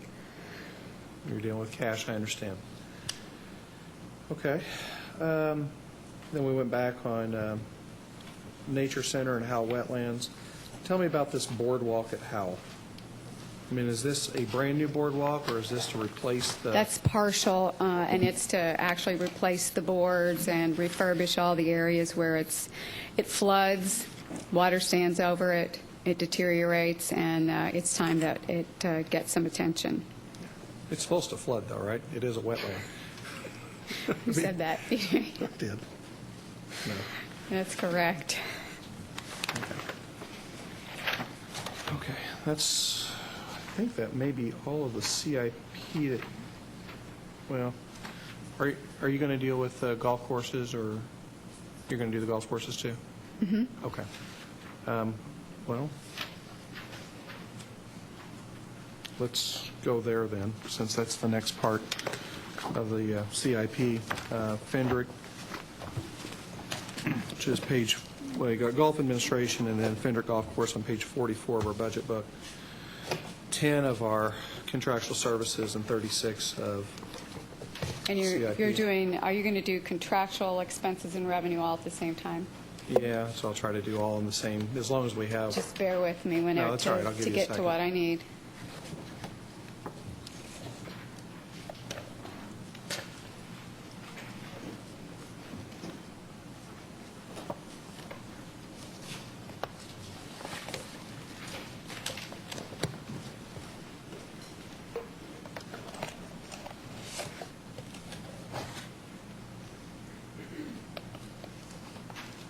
Okay.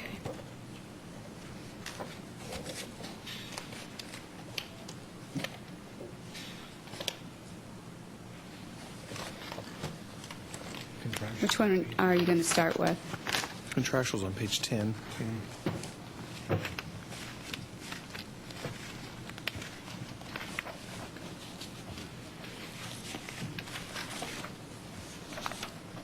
Is that Fendrick? I don't Yeah, have a page that's 10. where we start, is Fendrick. Okay. And I'm not going to make you go back to the revenue side, but obviously the golf courses are subject to weather and flooding just as anything else is. And although there's a budgetary amount in there, it looks like we may run a little short again this year, and these are non-reverting funds. So The revenue numbers as of this week are up really well. I mean, they we've coming seen a back? lot of Okay. good play over the last several weeks. I mean, we've had some dry weather. Sure. Courses are in great shape.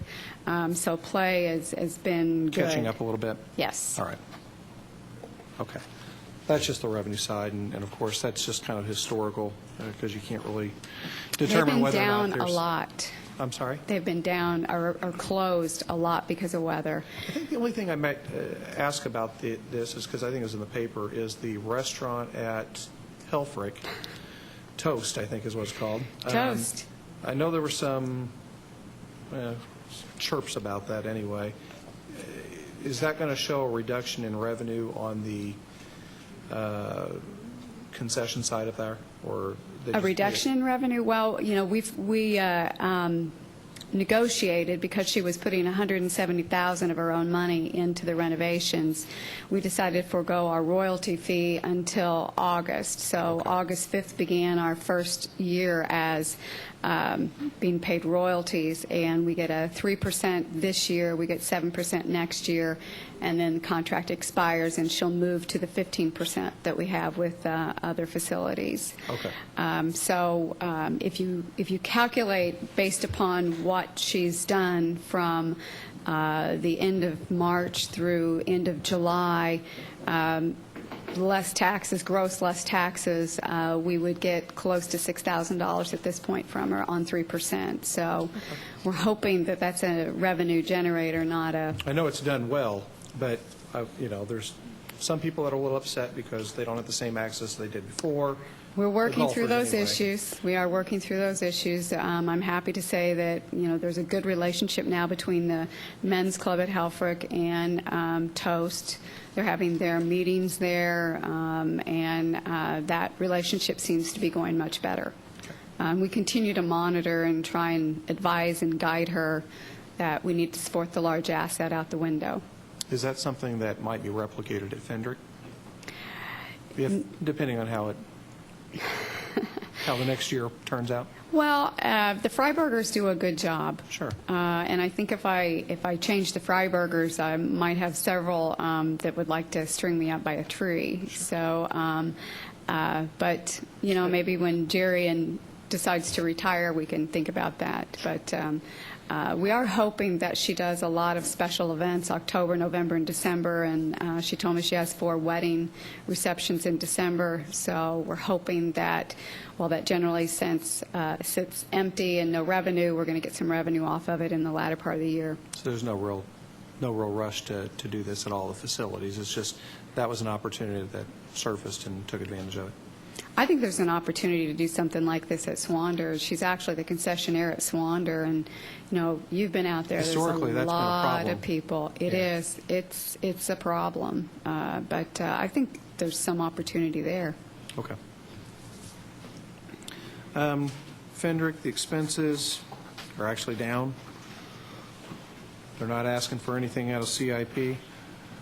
And as far as the contractual services, it's really Dave English's pay, right? Yes. Denise, can I ask you something about the golf courses, both Fendrick and Helfrich? I had the chance yesterday to play at Helfrich. I've been playing out there for a while, and the course is in good shape, as I think. But one thing I think I noticed is really is in disrepair is a cart pass. Cart pass? He actually has money to repair those, and because of the wet spring and the early summer, we didn't want to start that process because of the Men's City Tournament. So he's actually got that in process at this point. Both Fendrick and Helfrich? At Helfrich. Yeah, but Fendrick Yeah. has got I'm sorry, I thought you said Helfrich. Well, I did say Helfrich, both of them. Fendrick and Helfrich. They need a TLC out there with cart pass. No I don't question about that. disagree. I've played both of them, I know what you mean. Yeah. Okay. Anything with regard to Fendrick? Turn into Helfrich. Again, got a reduction in expenses.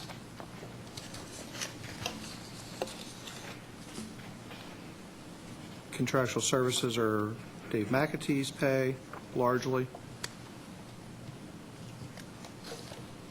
And they're asking for a new mower and some turf improvements. I would point out that the mower is actually going to be, there's going to be a trade-in of the old one, which is 20 years old and has almost 4,000 hours on it. What do we get for a trade-in of a 20-year-old mower?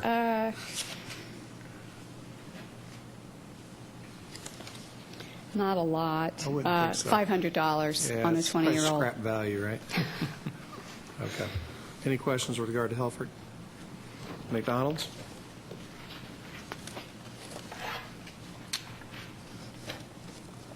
Of course, there's a slightly up. Again, the contractual services are largely Mike Wassmer's pay. Correct. Looks like he gets a little higher quarterly allowance than the other He two. does. That's because he's got both McDonald and Wesselman Par 3. Okay. And as far as McDonald and Wesselman, their ask is for a fairway mower. Can you tell me why that mower is $52,000 and the other one was $31,000? Or is it just that we're doing it over 2 years on the Helfrich mower? We're doing it over 2 years? What? Well, no, if you look at going back one page, the Greenmaster mower, $31,300, and then there's an ask for Well, next year for that that's- same amount, but, A greens mower is much different than the fairway mower. okay. Fairway mower, I believe, is a little bit bigger and wider, so that it makes. I didn't know if that was a brand or the No, area that they were it's a looking different, to. completely Okay. different mower. Okay. Sorry, Russ, I don't know why I looked at you. Yeah. You're a Oh, well, golfer. yeah. Okay. Any other questions with regards to that? Wait, let me ask you something, Denise. Do we get very much play at Westman, par 3? The par 3 is, they're actually, the numbers on the par 3 from 2012 to 2015, they're actually down 49% in play. And it's shocking to me because when I'm at Wesselman or I'm at Swander or in the, Roberts Park parking, there's always people over there. Always people over there, and they're always playing. But the rounds are down, revenue is down 8%, and the rounds are down 41% year over year. Where does junior golf normally go? Don't usually you find that? They got a lot of tee time. Yeah. And Howell, there's a lot at Howell. At Howell. Par 3. Mm-hmm. Okay. Anything with regards to Wesselman and? I do. I have Yeah. one. Is that where the recreational softball fields are? Is that right there abutting the par 3, between par 3 and Roberts Stadium? Oh, the par 3 course? No, the softball. Do the recreational softball leagues play right there? Oh, yeah, they're on 2 fields there at Wesselman. Mhm. Okay, I guess I got a message that the scoreboards don't work. It's news to me, but we will check it out. It says all 3 parks we played at this year didn't work. And he's talking about the recreational softball league. And that's at Wesselman? It doesn't say it's a tweet. Doesn't say. Okay, well, we'll just review the scoreboards and Because I don't we think haven't- it's an employee issue. I mean, No, they just- we haven't had any complaints, so that's why I didn't mean to be flippant by saying news to me, but I It haven't was heard news any. to me. I didn't notice it when the. I appreciate that. We were talking about parks. If you'll just ask. We will have it checked out. We Because I know will. some people like to see how much time's left. 'cause, No. they're an hour games and stuff like that. Just Yeah, and it wouldn't be an employee issue because, I mean, No. they hire their own refs and. Yeah, they I make hope all it's that. not Wesselman, because we did a lot of repairs out there last year on the scoreboard, so we'll have to find out. okay. I guess. If that person wants to tell you where they're at, that would be very helpful Yeah, to me. I'll actually ask them. Sorry, Connor. No, that's all right. Okay. Next thing, I guess, is sports non-reverting. It's just 49 in the budget book and 39 of the CIP.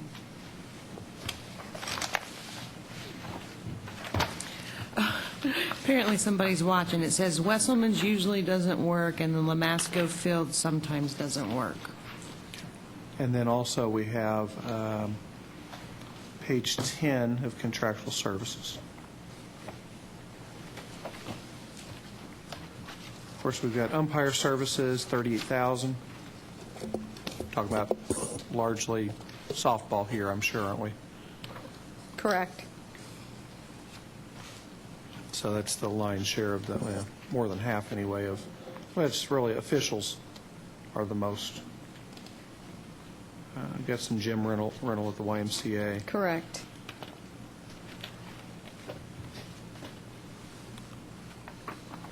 As far as the other budget, up slightly. Mostly payroll and insurance. And then some field improvements. Where are those field improvements for the sports? This is page 39 of the CIP. Because I guess my understanding is, and I don't know if this is going to happen or not, is whether or not recreational softball makes its way to Gable or not, but or to the Deaconess Sports Park. Right. That's the other thing that we're discussing. We're in ongoing discussions and have been now for about a year and a half for recreational softball to migrate out to the sports complex. I mean, we feel like we should support it. It's a state-of-the-art facility.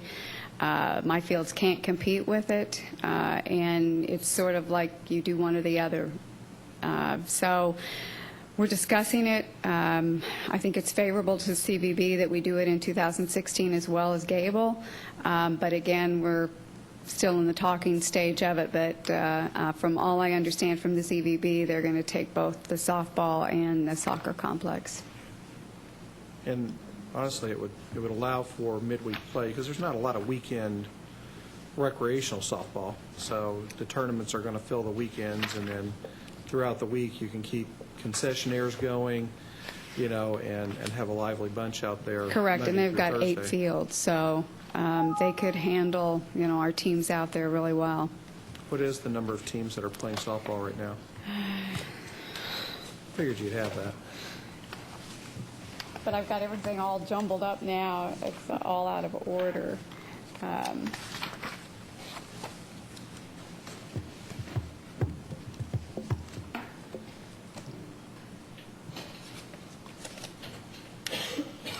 Softball teams are actually down this year, and I apologize, Connor, you're going to have to give me a second to... Most of the other sports teams were up this year, but our softball teams, I believe, are down 22. Trying to get to... Oh, it's probably half of what it was at its peak. You're a young man, but I remember was the day you can go on a team.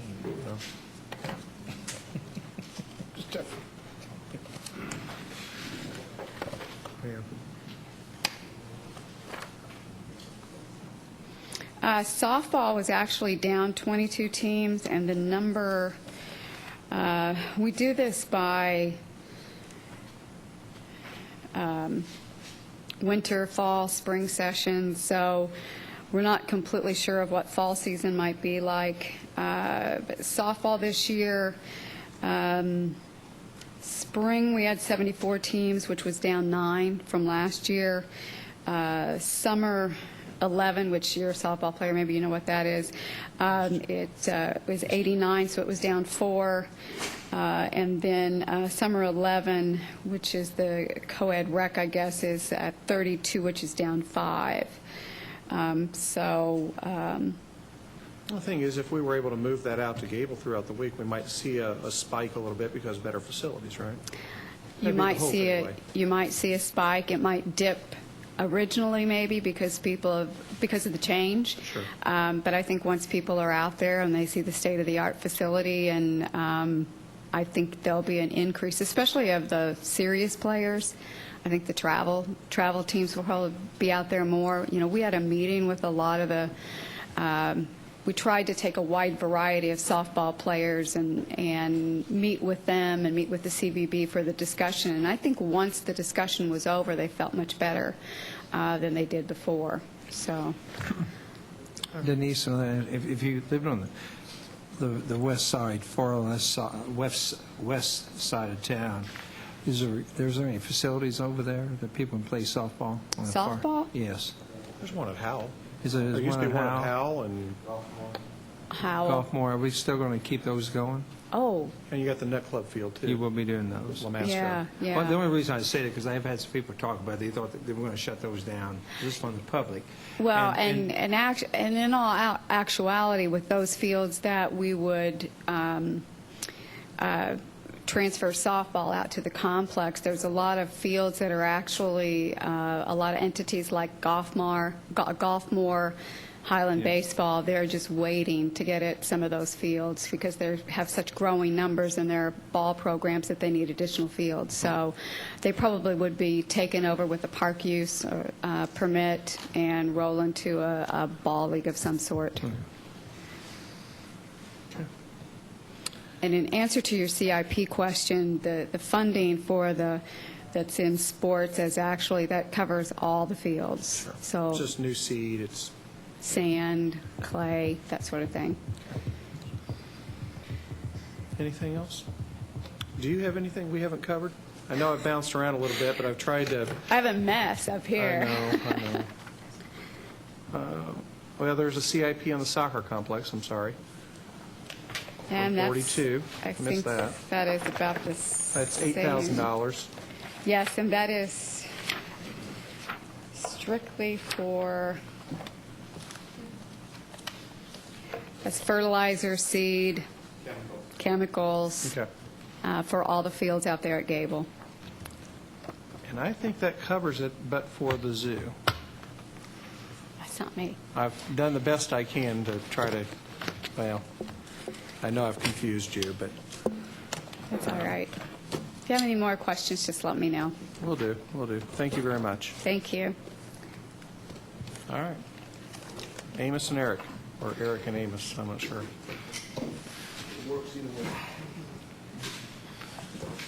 So, we are found on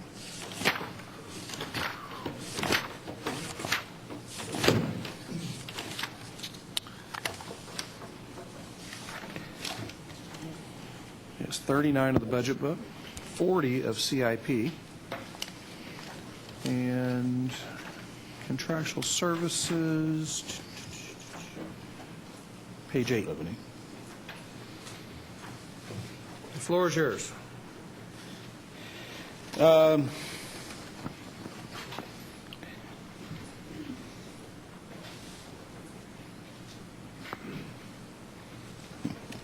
Actually, we could probably address income, too. I think you're projecting the exact same as income. Pretty much, yeah. All right. And it looks like camps and education look like they did pretty well this year. They did much better, yeah. And I don't know if that's due to, we did a little bit of a discount for early signer-uppers to get people coming in and beat a deadline, and we filled up pretty well this summer. So that worked out real well. I'm trying to, pretty much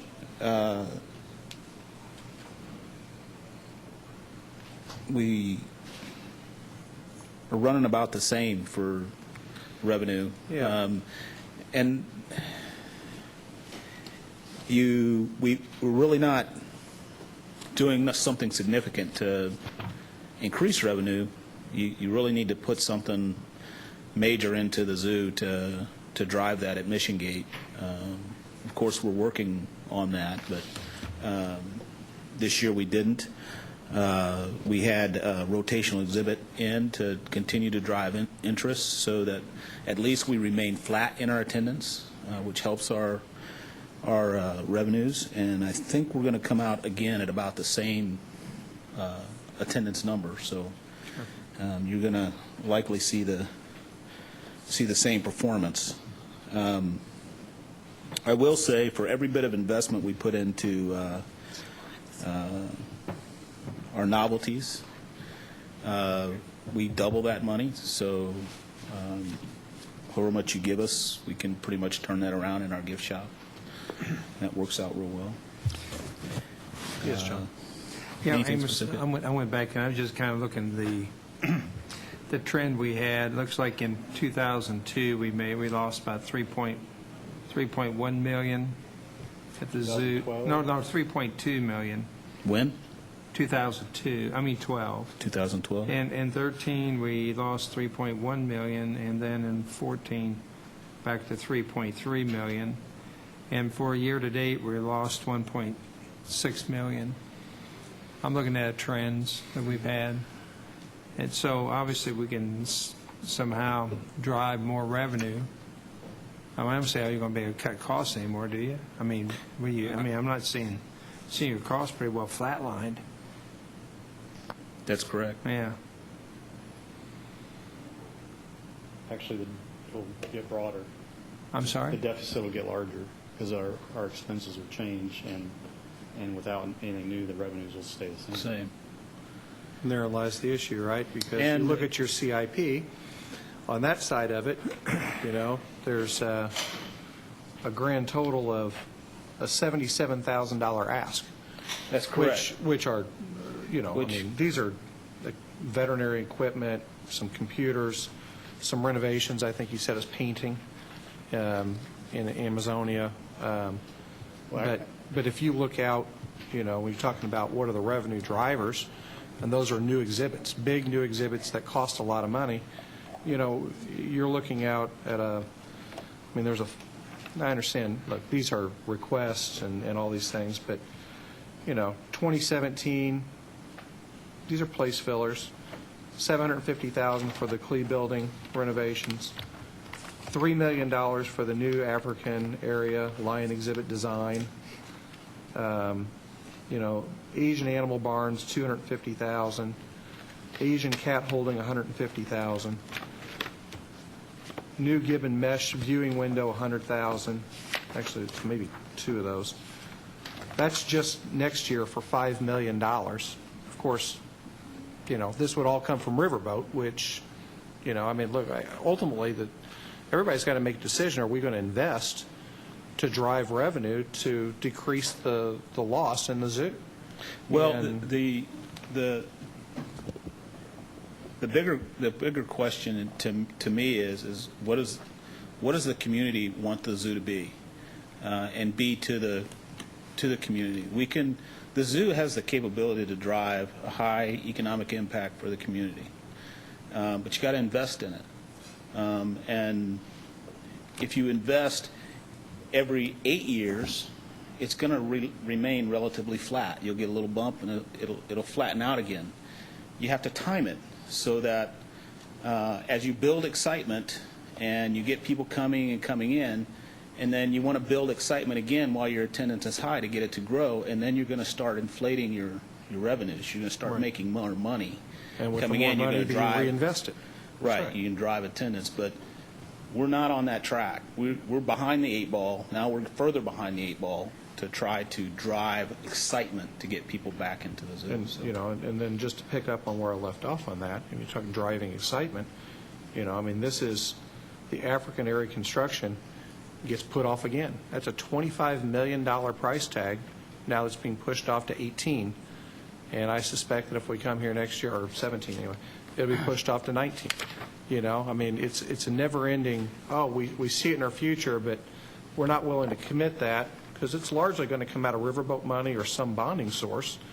And right now, we want to spend Riverboat money on blight elimination or Roberts Park or whatever it may be. Roberts Park's not in this budget, but in the past it has. So, the administration who pushes this obviously has, in some ways, said that the zoo is not a priority. That's how I read it, because you don't come in front of some of the other projects that they want. Now, that's also why I'm sort of hawkish on the budget for the Riverboat money, because we have $14 million saved there. And if we're talking about investing in whether it be the zoo or Mesker Amphitheater or some of these other things that we have that we can enhance, then we ought to do it that way, not blight elimination or other things which I think should be funded out of LIT or the normal budget. But that's, I think you're probably with me on that. You like to see that investment. Mm-hmm. But again, we've just bumped it down the road again, or at least this budget by the administration has done that.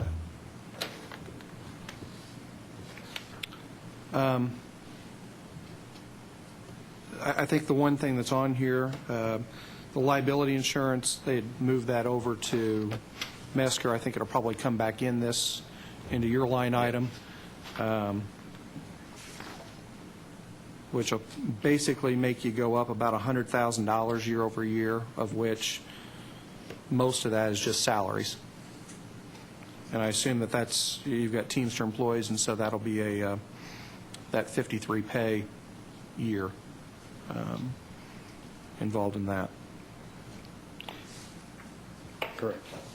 That adds about 20 grand to our 401 accounts for that 53 pay. Yep. As far as your contractual services,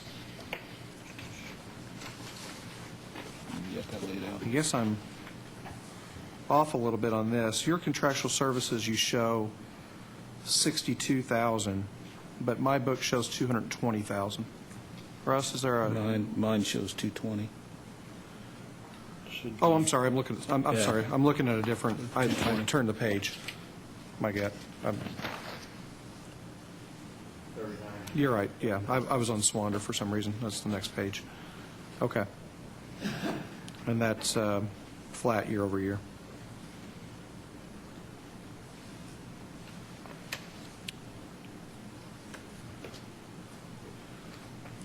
Any other questions? Dan? No, but I'd like to give a plug for an event coming up on September the 25th and ask the community and this council and people in the audience to support the zoo and the Mesca Park Zoological Society, second annual Wildfire and wine. And wine. It's an evening event, 6 to 9. You can get the tickets through the website. I went last year, going this year. It's a very nice event. When is that? September the 25th, Friday, from 6 till 9. So meskerparkzoo.com will tell you where the tickets are. It'll show you what all is there. It's just getting started. The money that is made by the society goes back to the zoo, hires an employee that the city doesn't have to, a couple of employees. And a nice organization, nice group, great cause, and you'll enjoy your zoo. And that is the nonprofit arm of the zoo, correct? That's correct, 501c3, Evansville So Zoological. everything's tax deductible that you donate to them, and it goes straight back into the zoo. Goes right. Back off the wine, though. And Amos, you're doing a good job out there with Zoo Brew and the Dash for Donna. So a lot of good things happening out at the zoo. So keep up the good Great work. venue, great place. I agree. Thank you for Well, all you thank do you. out there. I need to come back out and take another tour. Please, Okay. bring the rest of you. They're all willing. Any other questions, concerns? Thank you very much. All righty, thank you. Tell you what, we've been going at this for a little over 2 hours. I know we've just got a couple things left, local roads and streets and engineering, but let's take 5 minutes and come back.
This done here in about 10 or 15 minutes, so floor is yours. I'm Chris Weil. I'm Assistant City Engineer, and I'm here to address any questions you have about the budget. Page 32 and 30, well, it's 32 and 33 are our city engineer and our budget books. It's page 13 and 14 of our CIP. The biggest, obviously, it shows a huge reduction from 1.8 million to 1.2 million in the city engineers department, and most of that's contractual services, from 800,000 to 1,000 basically. Why is this coming out? Well, what's going on here? That's our Barrett Law sidewalk and 88 curb ramps. That's a total of $800,000, and that's being paid out of the riverboat funds. Okay. So last year it was paid for out of? Contractual services. Well, so the regular fund, well, it's local roads and streets. That's right. Right. So there was a LRS in last year's budget for sidewalk and ADA compliance, and now it's being shifted to the riverboat in addition to the $1.8 million in street resurfacing. Correct. That's being asked for. So we're, again, so basically we're why is local roads and streets, I mean, I know that that fund is decreasing. It's a reallocation of those funds. The local roads, they're not supposed to be used for just pure sidewalk. And so we're reallocating and taking the pure sidewalk and using riverboat for that, and using local roads for the road projects. How much is in the fund now? I think it's 2.7 million or 2.8, something like that. Well, and actually this budget, the projects have been scaled down to more match the revenue. Right. It's still negative. Yeah. It's still negative, and that's removing this part of it. So I guess my concern is, and as I've voiced for the last 3 days, is the continuing moving of money out of either local roads and streets, which is really the civil city budget, into LIT or to riverboat, because it's just shifting out of our regular budget, and we ought to be bringing those back into the regular budget and live within our means so that we have excess money for things like the zoo, Mesker, parks, things like that. I mean, road and projects, drainage projects and sidewalks, we feel is appropriate use for riverboat. It can be. I mean, it can be doesn't mean it is the best, right? So, Russ, I mean to ask you a question, because when I was doing my comparisons of the years, in 2014, in the first 6 months of 14, we had a number in there. It was a negative number of $500,000 that was classified as purchase of investments. Okay, and oddly enough, it was a negative number in expense account, which said was a revenue number. Can you explain that to me? There was a maturity of an investment. It had to do between local roads and streets and I think miscellaneous grants. It was basically switching those two investments. One that matured earlier than the other, and Munis didn't like the way we did that. It's really more of a Munis issue. Nothing happened. One of them matured in June, and one of them matured in August or September, and we needed either the one in local roads or the one in miscellaneous grants to mature earlier, so we had to switch those investments, and it was difficult to get that done in Munis. Yeah. But Well, it made it really skewed my deal. Right. You only showed we had $17,000 for 6 months in all the engineering department. Right, it was unfortunate. That shouldn't happen again. It was just kind of a learning experience for us. so we could put sidewalk and ADA back into local roads and streets. It would just further drain that account. Well, it's really not a proper use. We did it last year, didn't we? And the year before? We did some, yes. And the year before that. I mean, we've done it historically. A couple of years, maybe. Yeah. Yeah. Okay. All right. Any other questions on that part of it?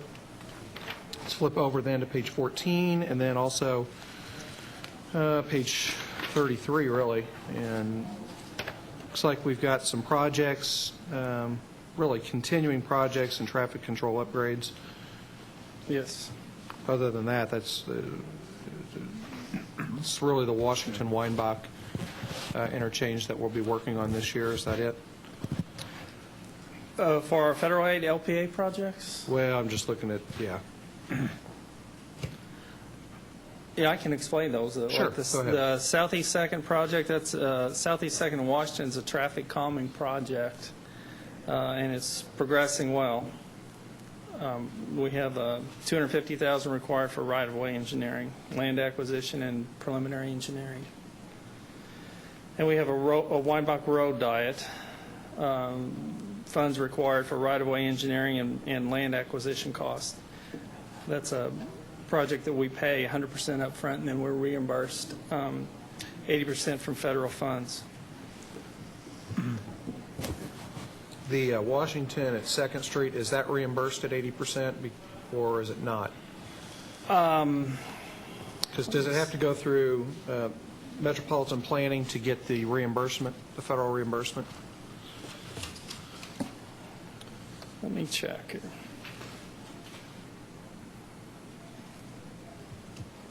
Seems to me if it's approved through EMPO, then it's eligible for the reimbursement. Yes, we have. There are federal funds available for that. For I the don't Washington believe this at is 2nd Street? I don't believe it's the 80-20 reimbursement on Right. That may be some, I don't know if block grant money can Correct. take care of any of that or not, but that's going to come out of a different federal source, right? Correct. And just understanding how those work, EMPO will go through and identify certain roads that need upgrades and the like, and it goes through that planning, and that's submitted to the federal government for approval, and if it's approved, then it's eligible for the reimbursement, correct? That's how I understand it, too. Okay. And if we just want to willy-nilly do it because it strikes our fancy today, then we pay for it on our own. Correct. Kind of like North Main. So we'll pay for that through a bond, but if it went through EMPO and was approved, then we could get 80% reimbursement.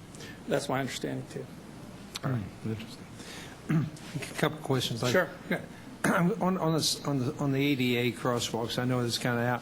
What percentage are we to complete to the 2002 consent decree that we obligated ourselves on a 10-year deal? See, by 2012, we should have had all this done.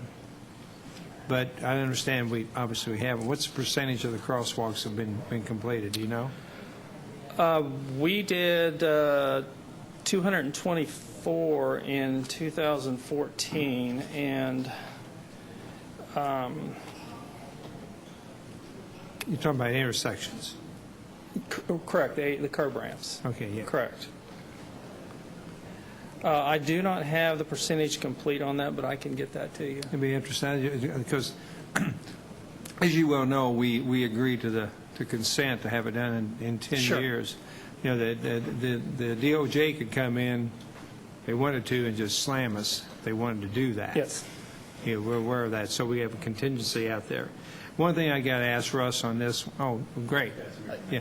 I believe the ADA curb ramps is really Yes, what it right. is. Yeah. That's an ongoing project. I'm not sure the exact date, year that it has to be completed. Well, that was during Russ's term.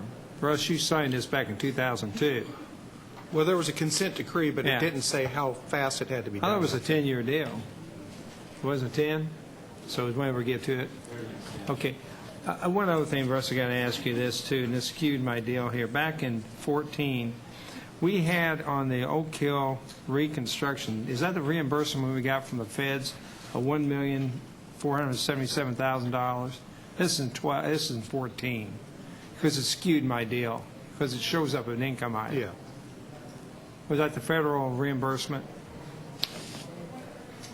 Timing differences? I'll have to, let me look at that and we'll let you know tomorrow. I'm sure Yeah, that's what it was. because And I'm not we- sure why it was put in there unless it was double counted or the money. Anyway, it was put in there as a negative expense because we got all this federal money back. Right. Yeah, I mean, that's why it kind of, I just wanted to ask her what that was about. Go ahead. I have a Yes. question. 2014, we had a resurfacing budget that didn't get complete, or we had so many miles, I don't know, maybe 17, something like that, didn't get done. I think we ran out of weather before we ran out of money. This year, we're supposed to resurface roughly 17 miles. And I understood that would include Lincoln, and by the University of Evansville. I understood Weinbach, which has had some patch repair done, was going to go on a road diet. I mean, where are we at in the completion of what we're to resurface this year? The patchwork started at the beginning of the month. I saw you. Probably probably at the end of this week, they're going to start with the 1.5-inch mill of all the streets. And on Lincoln, they're going from Highway 41 to Bakey Road. Everywhere they've patched, they've come back with 5.5 inches of asphalt, and they left it 1.5 inches down so they can come back and mill, and then they're going to put the surface down. I think we finished up the 2014 projects, and we're into the mill and overlay this year now. Okay, so 14 we finished maybe earlier this year? Probably within the last week. Okay, so that roughly set, we're on a pretty slow pace in the sense of 565 miles of streets, and we do about 17 a year. We're catching up. Yeah. So, but you do believe you'll get what is set to be resurfaced this year will be done this year? Yes. Okay, awesome. Thank you. And I guess the last thing, and building on that, this is funding sources, is last year, $1.8 million spent out of LIT, and apparently that's not available this year, so now we're looking to move that over to $1.8 million in Riverboat. Correct. And, it's a never-ending shift, and I think I used the word drunk on Riverboat money before, but it's like the quickest grab that anybody can get. And if we're out of money, it's something else that instead of budgeting or saying no, we just say, let Riverboat pay for it. And I know you don't really have a real sense of where that should come from, but there's clearly $1.8 million of resurfacing that we need to do, correct? Correct. Okay. Any other questions? All right. I think we are done for today. I'll turn this over to the BZA, and we'll see you at 10 o'clock tomorrow morning. Connor, I may be a little bit late. We've got training from 8 to 10.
2015 meeting of the Board of Zoning Appeals to order. Will the secretary please call the roll? Mrs. Kasha. Present. Mrs. Musgrave. Here. Mr. Parkhurst. Here. Ms. Stevens. Here. Mr. Utley. Here. Mr. Zahner. Mr. Petke. I am here, and may I have a motion to approve the minutes of the July meeting? So moved. Okay, we have a first and a second. All in favor? Aye. Opposed? Same sign. Minutes are approved from the July meeting. Okay, now, I'd like to kind of jump one thing ahead of the agenda because I think it might help, and that is to announce that the next meeting of the Board of Zoning Appeals is Thursday, September 17, 2015, at 4:00 p.m. in room 301, right here at the good old Civic Center complex. The following petition will not be heard tonight. Docket number 2015-49-BZA, United Companies. It is continued 1 month at the petitioner's request. If you're here for this petition, you may wish to leave at this time. And so why don't we go ahead and play the tape that explains the procedure? You want to say what that's the Browning Road fence petition? The address is 11111 Browning Road. Browning It's Road. continued 1 month at the petitioner's request. So that will not be heard tonight. Will not. So let's play the tape that I'd like has to the welcome instructions. you on behalf of the Board of Zoning Appeals and the staff of the Area Plan Commission. The Board of Zoning Appeals is an appointed 7-member board established by state legislature. It's given the responsibility to hear and act on all appeals, requests for variance from the zoning code, and establishment of special uses. Since there are 7 members of the Board of Zoning Appeals, to establish a quorum, we must have 4 members present in order for a petition to be approved or denied. If you do not have 4 votes to either approve or deny the request, you have the opportunity to go before the board the next month and be heard again. The denial of a petition for variance, special use, or an appeal by the Board of Zoning Appeals, or the withdrawal of such a petition by the petitioner shall prohibit the Board of Zoning Appeals from hearing the petition for a variance, special use, or an appeal for the subject property or a part thereof for 12 months from the date of the denial or withdrawal. An exception may be made upon unanimous vote of the Board of Zoning Appeals. In granting a variance or special use, the board may set any conditions, requirements, or limitations it deems necessary and which are appropriate to implement the principles and purposes of the zoning ordinance. The board keeps minutes of official actions of its proceedings. These minutes and files are public record and are kept in the Area Plan Commission office in room 312 of the Civic Center complex. When you come before us, we ask that you state your name and address into the microphone since everything is recorded and kept as record. This board